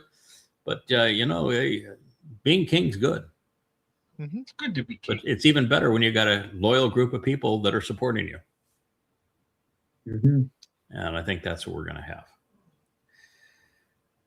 Now, so I think that Bashar's children will receive an outpouring of the Spirit so that they can serve the remnant more effectively. And the beneficiaries of the Bashar's pronouncements will be serving as exemplars of what it means to be receptive, to be responsible, to be reliable, to do what God has been seeking from us all along. And in this way, the Spirit is leveraged, and this way we have synergism. One becomes many. Former students are now teachers. And because they are the chosen ones who previously made the right decision regarding Yahowah, by having chosen to be observant, they will gain a vastly better perspective and understanding of what they have seen and what they should be doing. Now, the third option is the one preferred by most translators because they wrongly perceive the flesh as having merit, not realizing that it is what we must eliminate to grow with God. So while the nephesh consciousness and the nephesh conscience of the Bashar Herald are guided and enabled by the seven spirits of Yahowah, there is no interaction between the spirit and his flesh. None. Even our nephesh souls exist dimensionally beyond our bodies. Our souls are of a dimension greater than the three that we perceive. I think they're greater than four. And that's why we can't quantify them, can't measure them. We don't know what they are. It's very much like dark matter and dark energy, which we know exist, but we can't measure them and we can't define them because they exist in dimensions beyond our own. So regardless of which of these you prefer, we know that the world collapses all around Israel, and in the end, we will witness a revival in the Promised Land. To be a celebrant, augmenting the chorus, open and declutter your mind. Focus on the Torah and the prophets as they are presented and explained throughout Yahowah. It's a great place to start. Listen to God and then respond. Let's sing our fathers, his sons, and the Amos songs. In the 6,000 years that Yahowah has been with us, the year 6,000 is going to be the most extraordinary. It's going to be unique in many ways. There are going to be signs in the skies with solar eclipses on the 1st of Abib and March 31st of 2033, to marking the first day of the 120th Yobel in year 6,000, yeah. Full solar eclipse as we mark that time. 2 weeks later, as we celebrate Passover on the evening of the 13th of and unyeasted bread on the 14th of April, there's going to be a lunar eclipse visible in Yisrael. Then on the first day of the 7th month leading into Yom Taruw'ah, there'll be a second solar eclipse on Friday, September 23rd. The 4th eclipse will be a lunar eclipse occurring 15 days later on the Shabbat of October 7th to acknowledge, bless you, the celebration of Sukkah. We enter the garden under the beauty of a lunar eclipse. Now, I've seen many lunar eclipses, and I've actually flown to the very heart of a solar eclipse and witnessed that. I can tell you that the lunar eclipses are much more magnificent. You can actually look at them and enjoy them and the coloration of the whole thing, and then realize that's our Earth's, our planet's shadow that is blocking the sun's light, and the relative sizes of our sun, the Earth, and the moon, and the distances. I just think they're extraordinary. I will tell you that it's really eerie, the solar eclipse, and of course you can't look at it. You can just experience what it delivers, but it's twilight, middle of the day, and that's a bit eerie. To see, it get twilight and then they dawn in the middle of the day over the course of minutes. But it's the lunar eclipses that are really just magnificent. So this is the year that Yahweh resolves his religious problem, and he does so by eliminating them. And it is when the earth is restored, becoming like Eden again, the entire earth. And so even now, especially now that we are returning to the garden, we find a reminder that Yahweh values work. He finds it character building, soul affirming, deeply satisfying, and enormously productive and beneficial. And it is the way that God can determine our value of whether or not we can be trusted. When I issued the call about a month ago for everyone to get involved and make a contribution, the reason was that I knew what it would do for each individual soul, and I knew that it would cause God to come to have an appreciation of each individual soul, and that the overall benefit to every individual and to those who are being exposed to us was going to be enormous. This is the best of what we can do. This is who we are. So we should not be surprised that that work is a priority with God, he said. And also, upon the men who work, Ebed, and upon the women who serve in those days, I will bestow my spirit. So God's going to empower those and enable those who show a propensity to engage, to get it done, to work, to roll up our sleeves and to say, making a contribution, making things better, this is really great. And it is the ultimate attitude enhancer. When you're doing something that has value to other people, there's never been a depressed person who is making a contribution to other people's lives. Now, since Yahweh has never been indiscriminate with his spirit, and he's never inconsistent, the recipients are the most devoted contributors to what he once accomplished.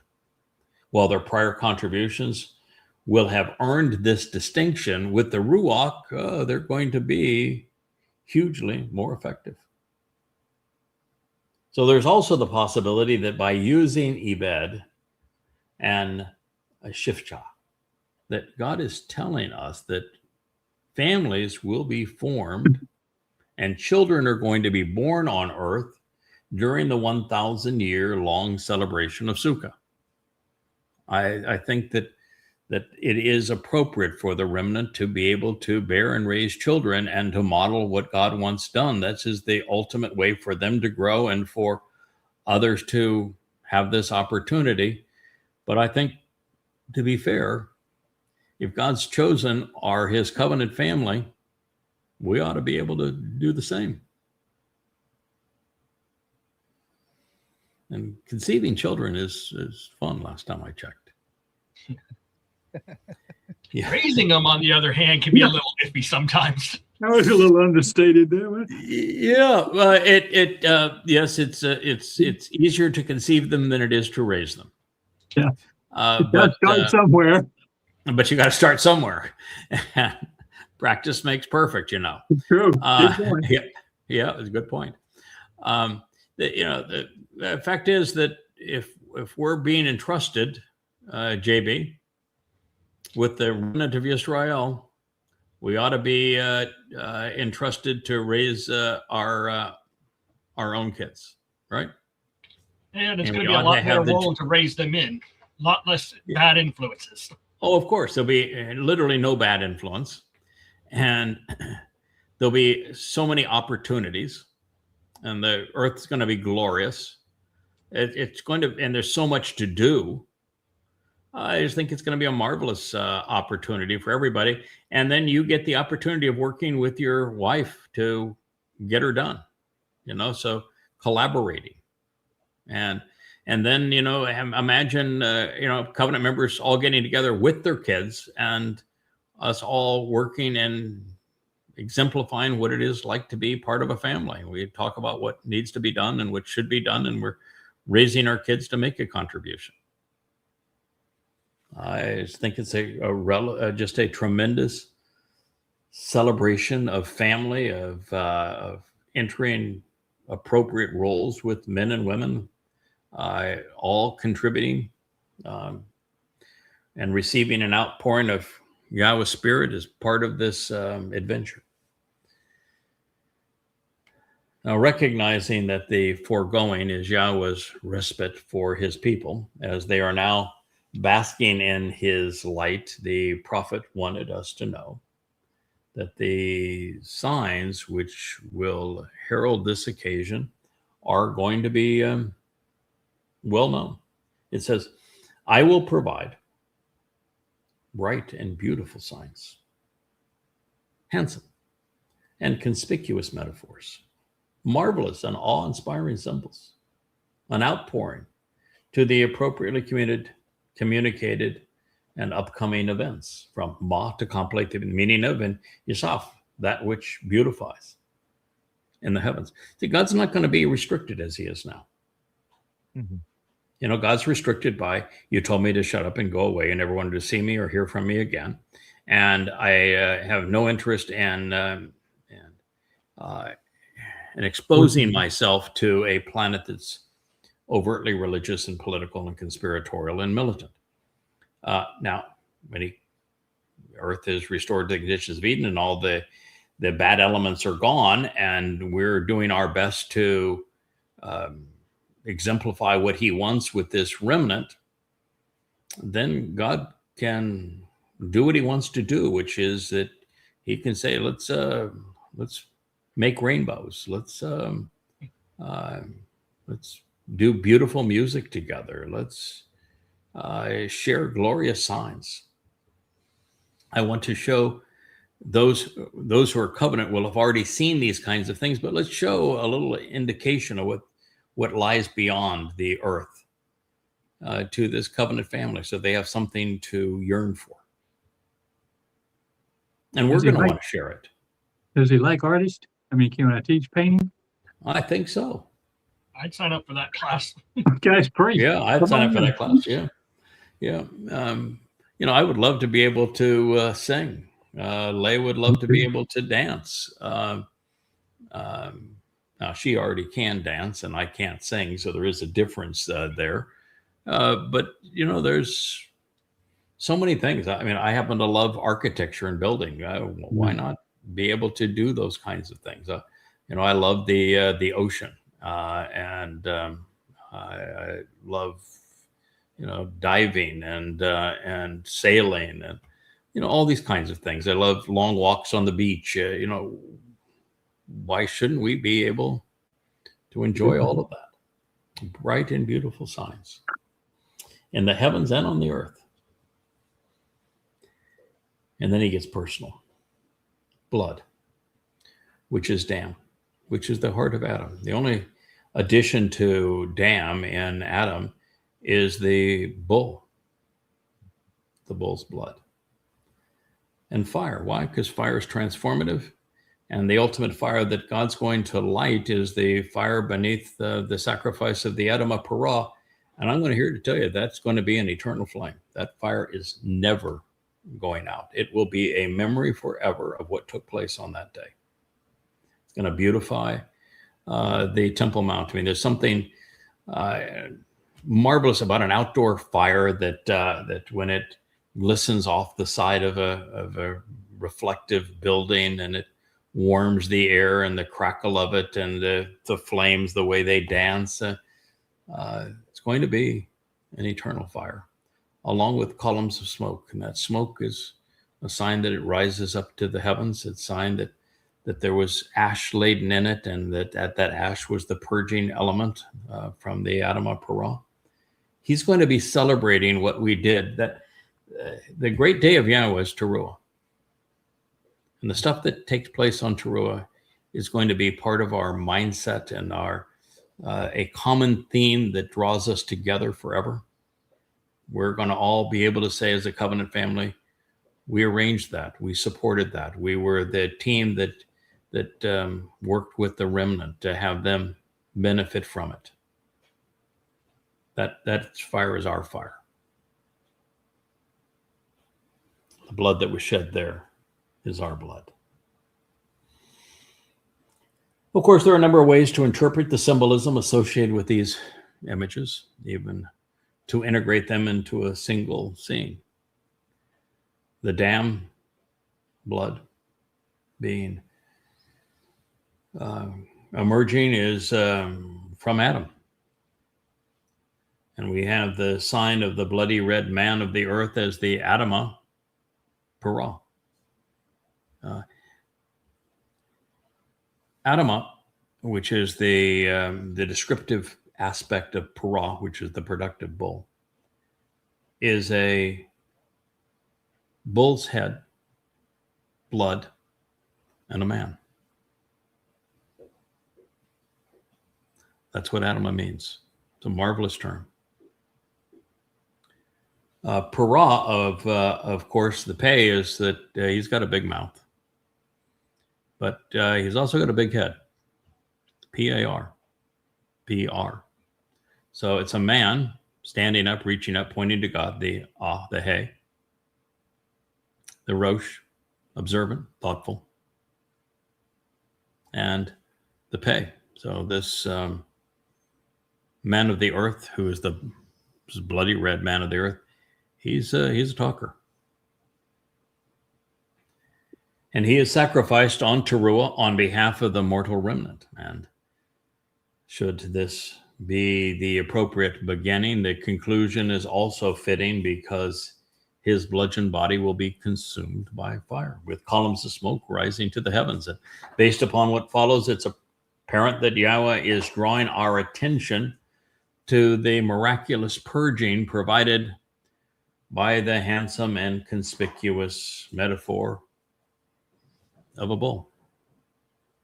It's a metaphor that he chose. And, a bull is very protective, strong, bold. When we think of positive, when we think of something that is bullish, if it's bullish, it's good, it's positive. So a second option, of course, is directly related to the previous one, where we see the blood representing the fleeting life of mortal man, and the fire is transformative, elevating his soul to the status of light and energy. This is the underlying symbolism of the Adamah Parah, where Yahowah ignites the flames himself, which convert the bloodied body into radiant energy, into ash. He's also offering the mechanism to take the remaining mortals beyond this world and into the next. And from this perspective, the smoke becomes symbolic of the soul soaring heavenward. Now, third, there is the implication in the prophecies of Yowel and of Yeshayahu that before God's return, the light of the moon will reflect a bloody red hue. This could be the result of terrestrial fires, of course, and light seen through the smoke they generate would appear reddish. And that's not going to be the case, of course, on Taruw'ah, because it's a new moon. So the moon, when it's bloody red on Taruw'ah, is because the moon is the sacrifice. However, it too could be a reference to the Katan Me, or sacrificial death, which is what I think it is the man from Edom in his vibrant red apparel as his physical body is hacked to death and mangled by Rahab as Trump on the Moed of Taruw'ah. And I don't understand that Trump will be in a wheelchair. He's all corrupt and shriveled up, and pretty, it's like in Star Wars, you get the Emperor becomes more and more, hands and face and body contorted. That's what's going to happen to Trump. And yet, the way the character lashes out in Star Wars and is empowered because of the dark side, well, that will also be true. So because Trump is Satan, and at that point, he's not going to be hiding the fact. This is what you're going to witness. So he will be a very brutal, vicious, lethal force coming out of a very crippled and toxic man. So this is all going to take place on the Moed of Taruw'ah. The blood would be particularly relevant because it is the dam of this bull that is sprinkled upon the mercy seat, is it not, of the ark of the, I'm going to have to scrub. Boy, that's going to be a tough one.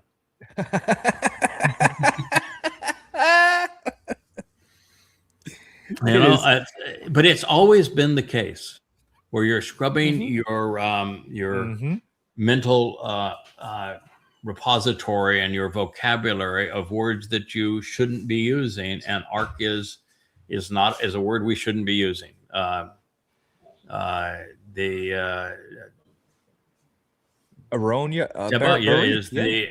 Deba is a vessel of insights, and it's the ship of the harvest.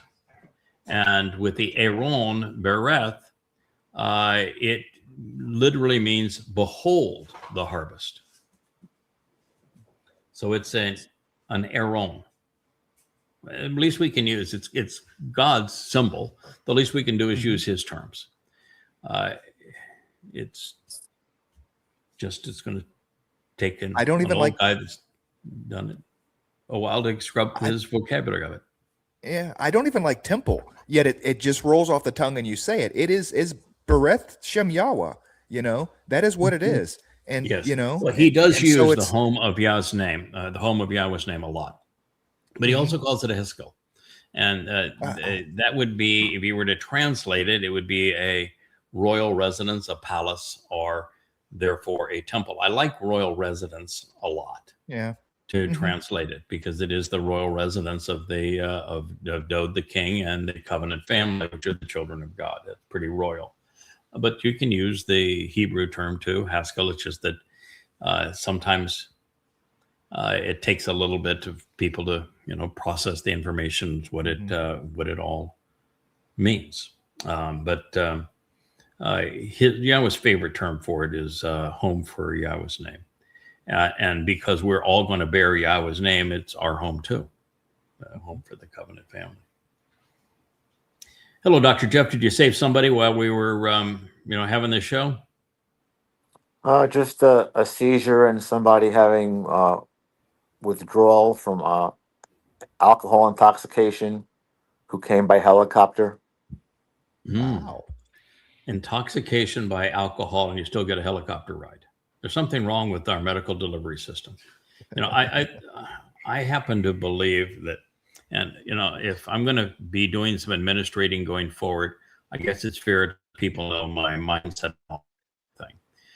I think that that everybody, no matter of their state, should be able to receive healing treatment for accidents and for injuries and for things that they didn't contribute to. But if you're jumping off a cliff, or you're decide you want to go to battle, and you want to play axe warrior with 2 other men, and you get hacked with an axe, I don't have any compassion for you. No. If you're 400 pounds and you get diabetes, and your leg gets gangrene, I am just really don't want to deal with that. If you choose to smoke and you get lung cancer, you brought it on yourself. Absolutely. If there's viruses still around, and you or bacteria, and you get sick, then it's our responsibility to try to help you. If you fall and you were trying to do something productive and you break a leg, then it's our job to heal you. And I think that we have to provide care that is appropriate, but not ridiculous. And I think what we're doing right now is ridiculous. I think that if somebody is abusing alcohol to the point that they're risking death, there's tough love is the right answer, and the wrong answer is the helicopter. I concur with you. The system is very broken, and that's why I speak of you and everybody in the covenant family as being true Raphe, true healers. Yes, true because healers. Knowing Yah and knowing his enduring testimony, and having the opportunity, if you use your brain correctly, that is eternal life. That is true life. That is what matters most. Yeah, the soul can endure, right? The soul can endure. The body will not. Yeah, the body will not. The soul will endure, and bodies will be a dime a dozen. You can have whatever body you want, whenever you want it, wherever you want it.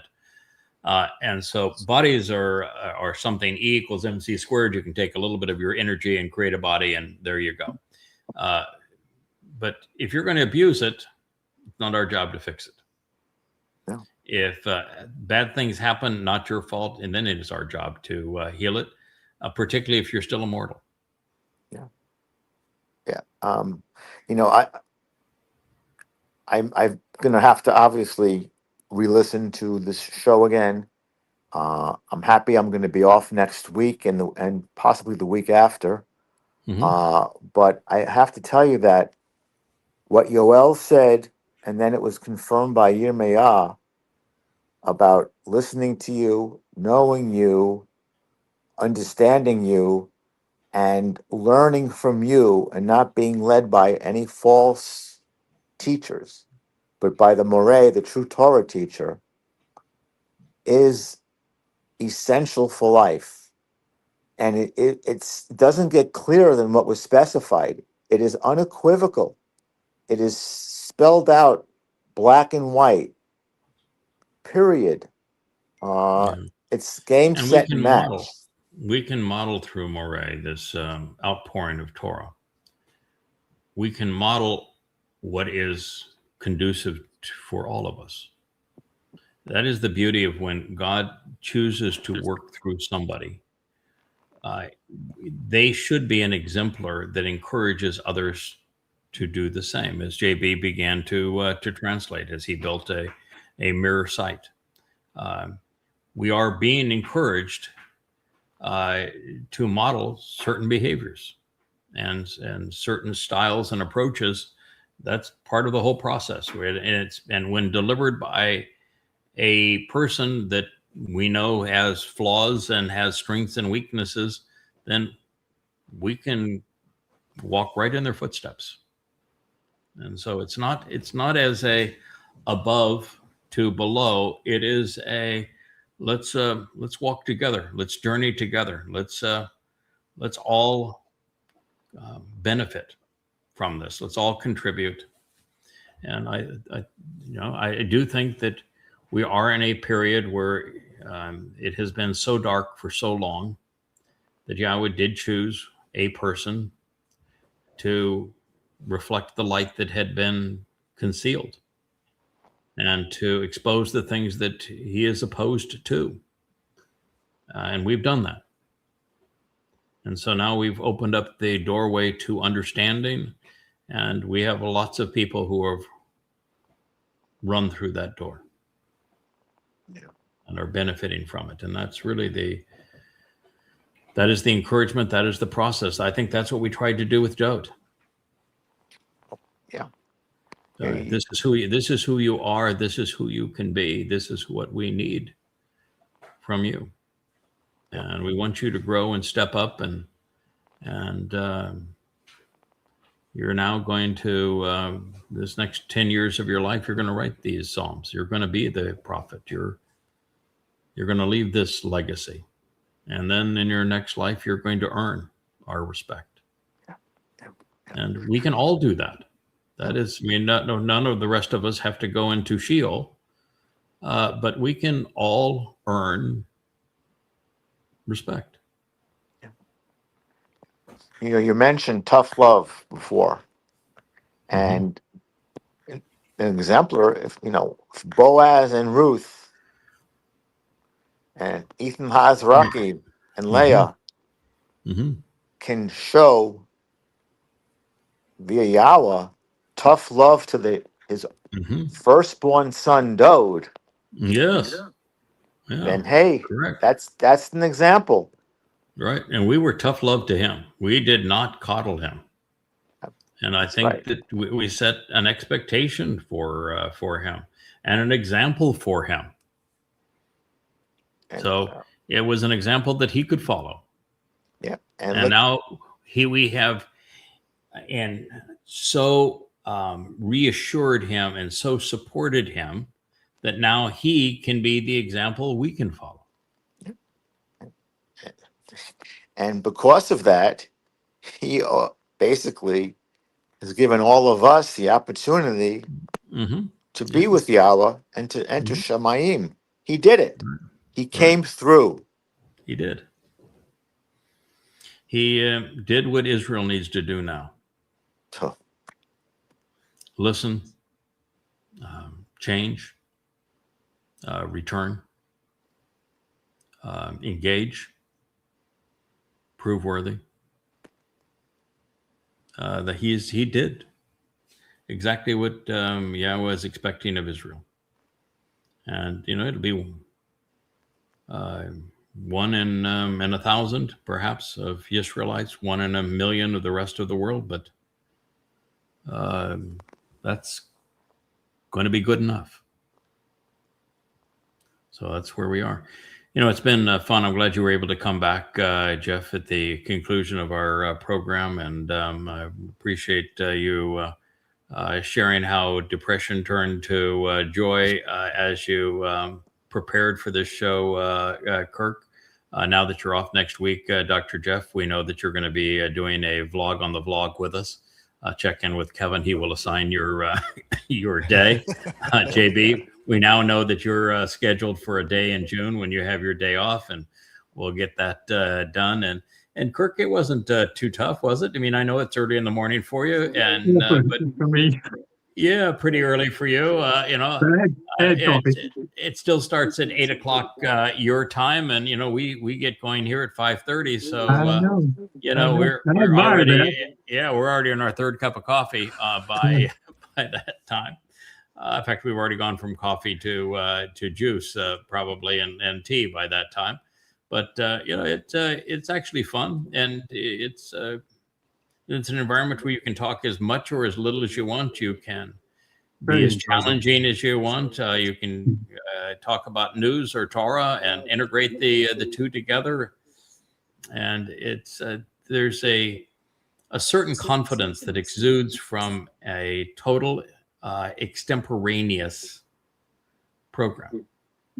So we have the comfort of knowing that we've posted things that we have to talk about.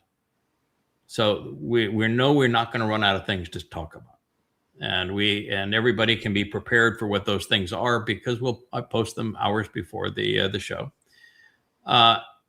and most of them, some of them I post the previous night, so you have a chance to read them, and that's comforting. So kind of what we're going to be going over, but the response is always extemporaneous, and that's why we do live streams here. We have nothing here is ever programmed. It's all on the fly. We sit down moments before the show begins.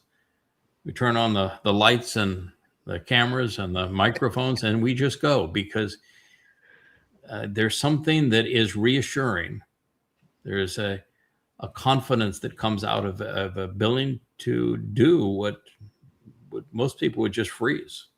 And they don't have the depth of knowledge and understanding of who God is and what he's offering, because we're not just here talking for hours. We're representing God, where you want to be really careful that you don't say anything that is inappropriate about him, because he's already endured a lot of that. But think of the confidence that it takes to sit down and say, I'm going to speak to you about God, speaking for God, and what you need to do if you're going to be part of his family going forward, and to do that every day. All extemporaneous, all live. It takes a lot of knowing, a lot of confidence. It's the results. You see these books behind me. It's the result of will soon be 38 books that are available on the site, but written more than 40, and it's and done many thousands of hours of live radio. You do enough of it, and you know your subject. You know what God wants, and you can make a tremendous influence in people's lives. We see it all the time now with people just saying, "I'm ready to volunteer. I want to share. I want to do a program," and they're marvelous. What covenant members are now expressing. So it worked. God was right. We were worthy of his expectations. All right. So I'll tell you, Craig, it was very impressive. I'll just add this at 2 a.m. to just watch the vlog from I think it was yesterday when you interviewed Generation. Oh yes, that was John. That was John. Yeah, that was exciting. It was so reassuring for me. And what was so wonderful is that he brought up really all of the issues that needed to be talked about. He would, so he would tee it up and not even know, I think he was teeing it up, but just talking about the challenges and that his generation faces. And, we could go into, this is where we've been as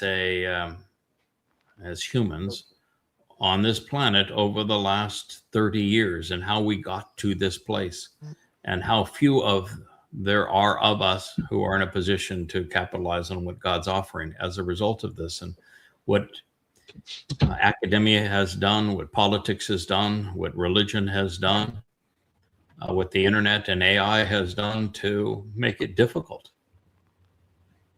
And yet, here's a man that was involved in extreme left-wing activities, then extreme right-wing, and then realized they were the same wing, and then a broken wing, and was an atheist when we first met,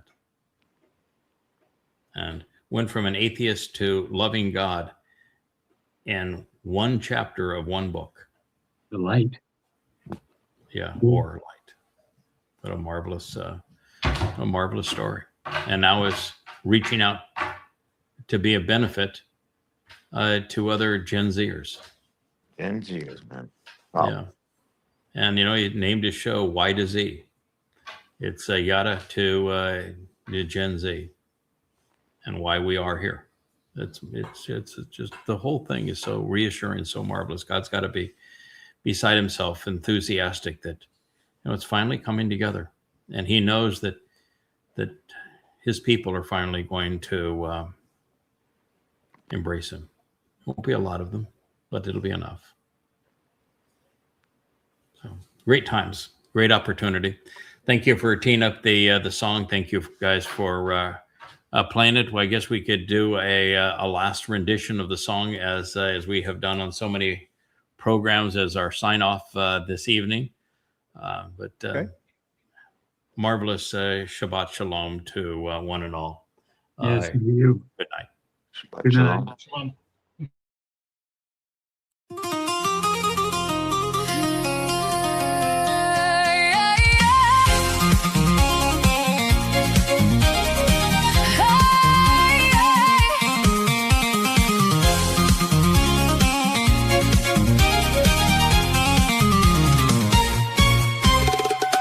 Assuredly joyful with me, I'm blessed by Yah. Who is it with Yahowah's name? Yah, stepping along the straight path, which gives meaning to life with Yah.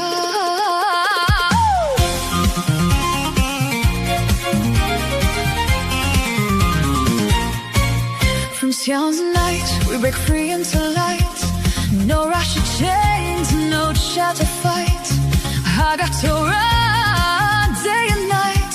Yahowah's rhythm feels so right. Call a Asher at Zion's gate. Answer the call, please don't be late. No confusion, no misdirects. We go where the words lead. Leading back to delight. Clap your hands, dance in the light. Covenant joy through the darkest night. Answer Yahowah's call. Come home where you belong.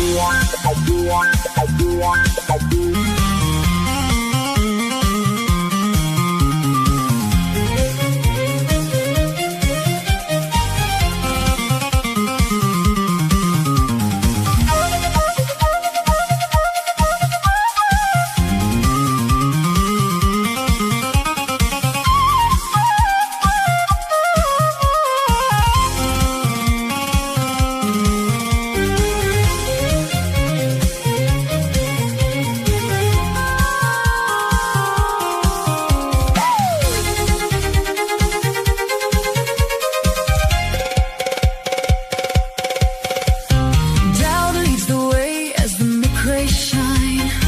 Pesach, freedom and eternal sign. Lead religion's yoke, step onto the path. Buried families, 7-step dance.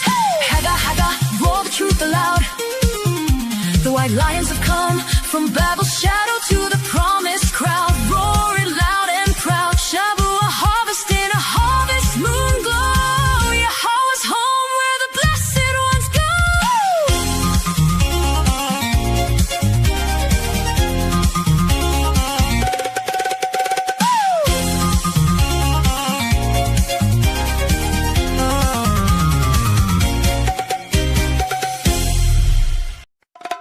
Shabbat, Shabbat, come home and rest. Shabbat, Shabbat, Yahowah's best. Lay down the weak, let your soul be free.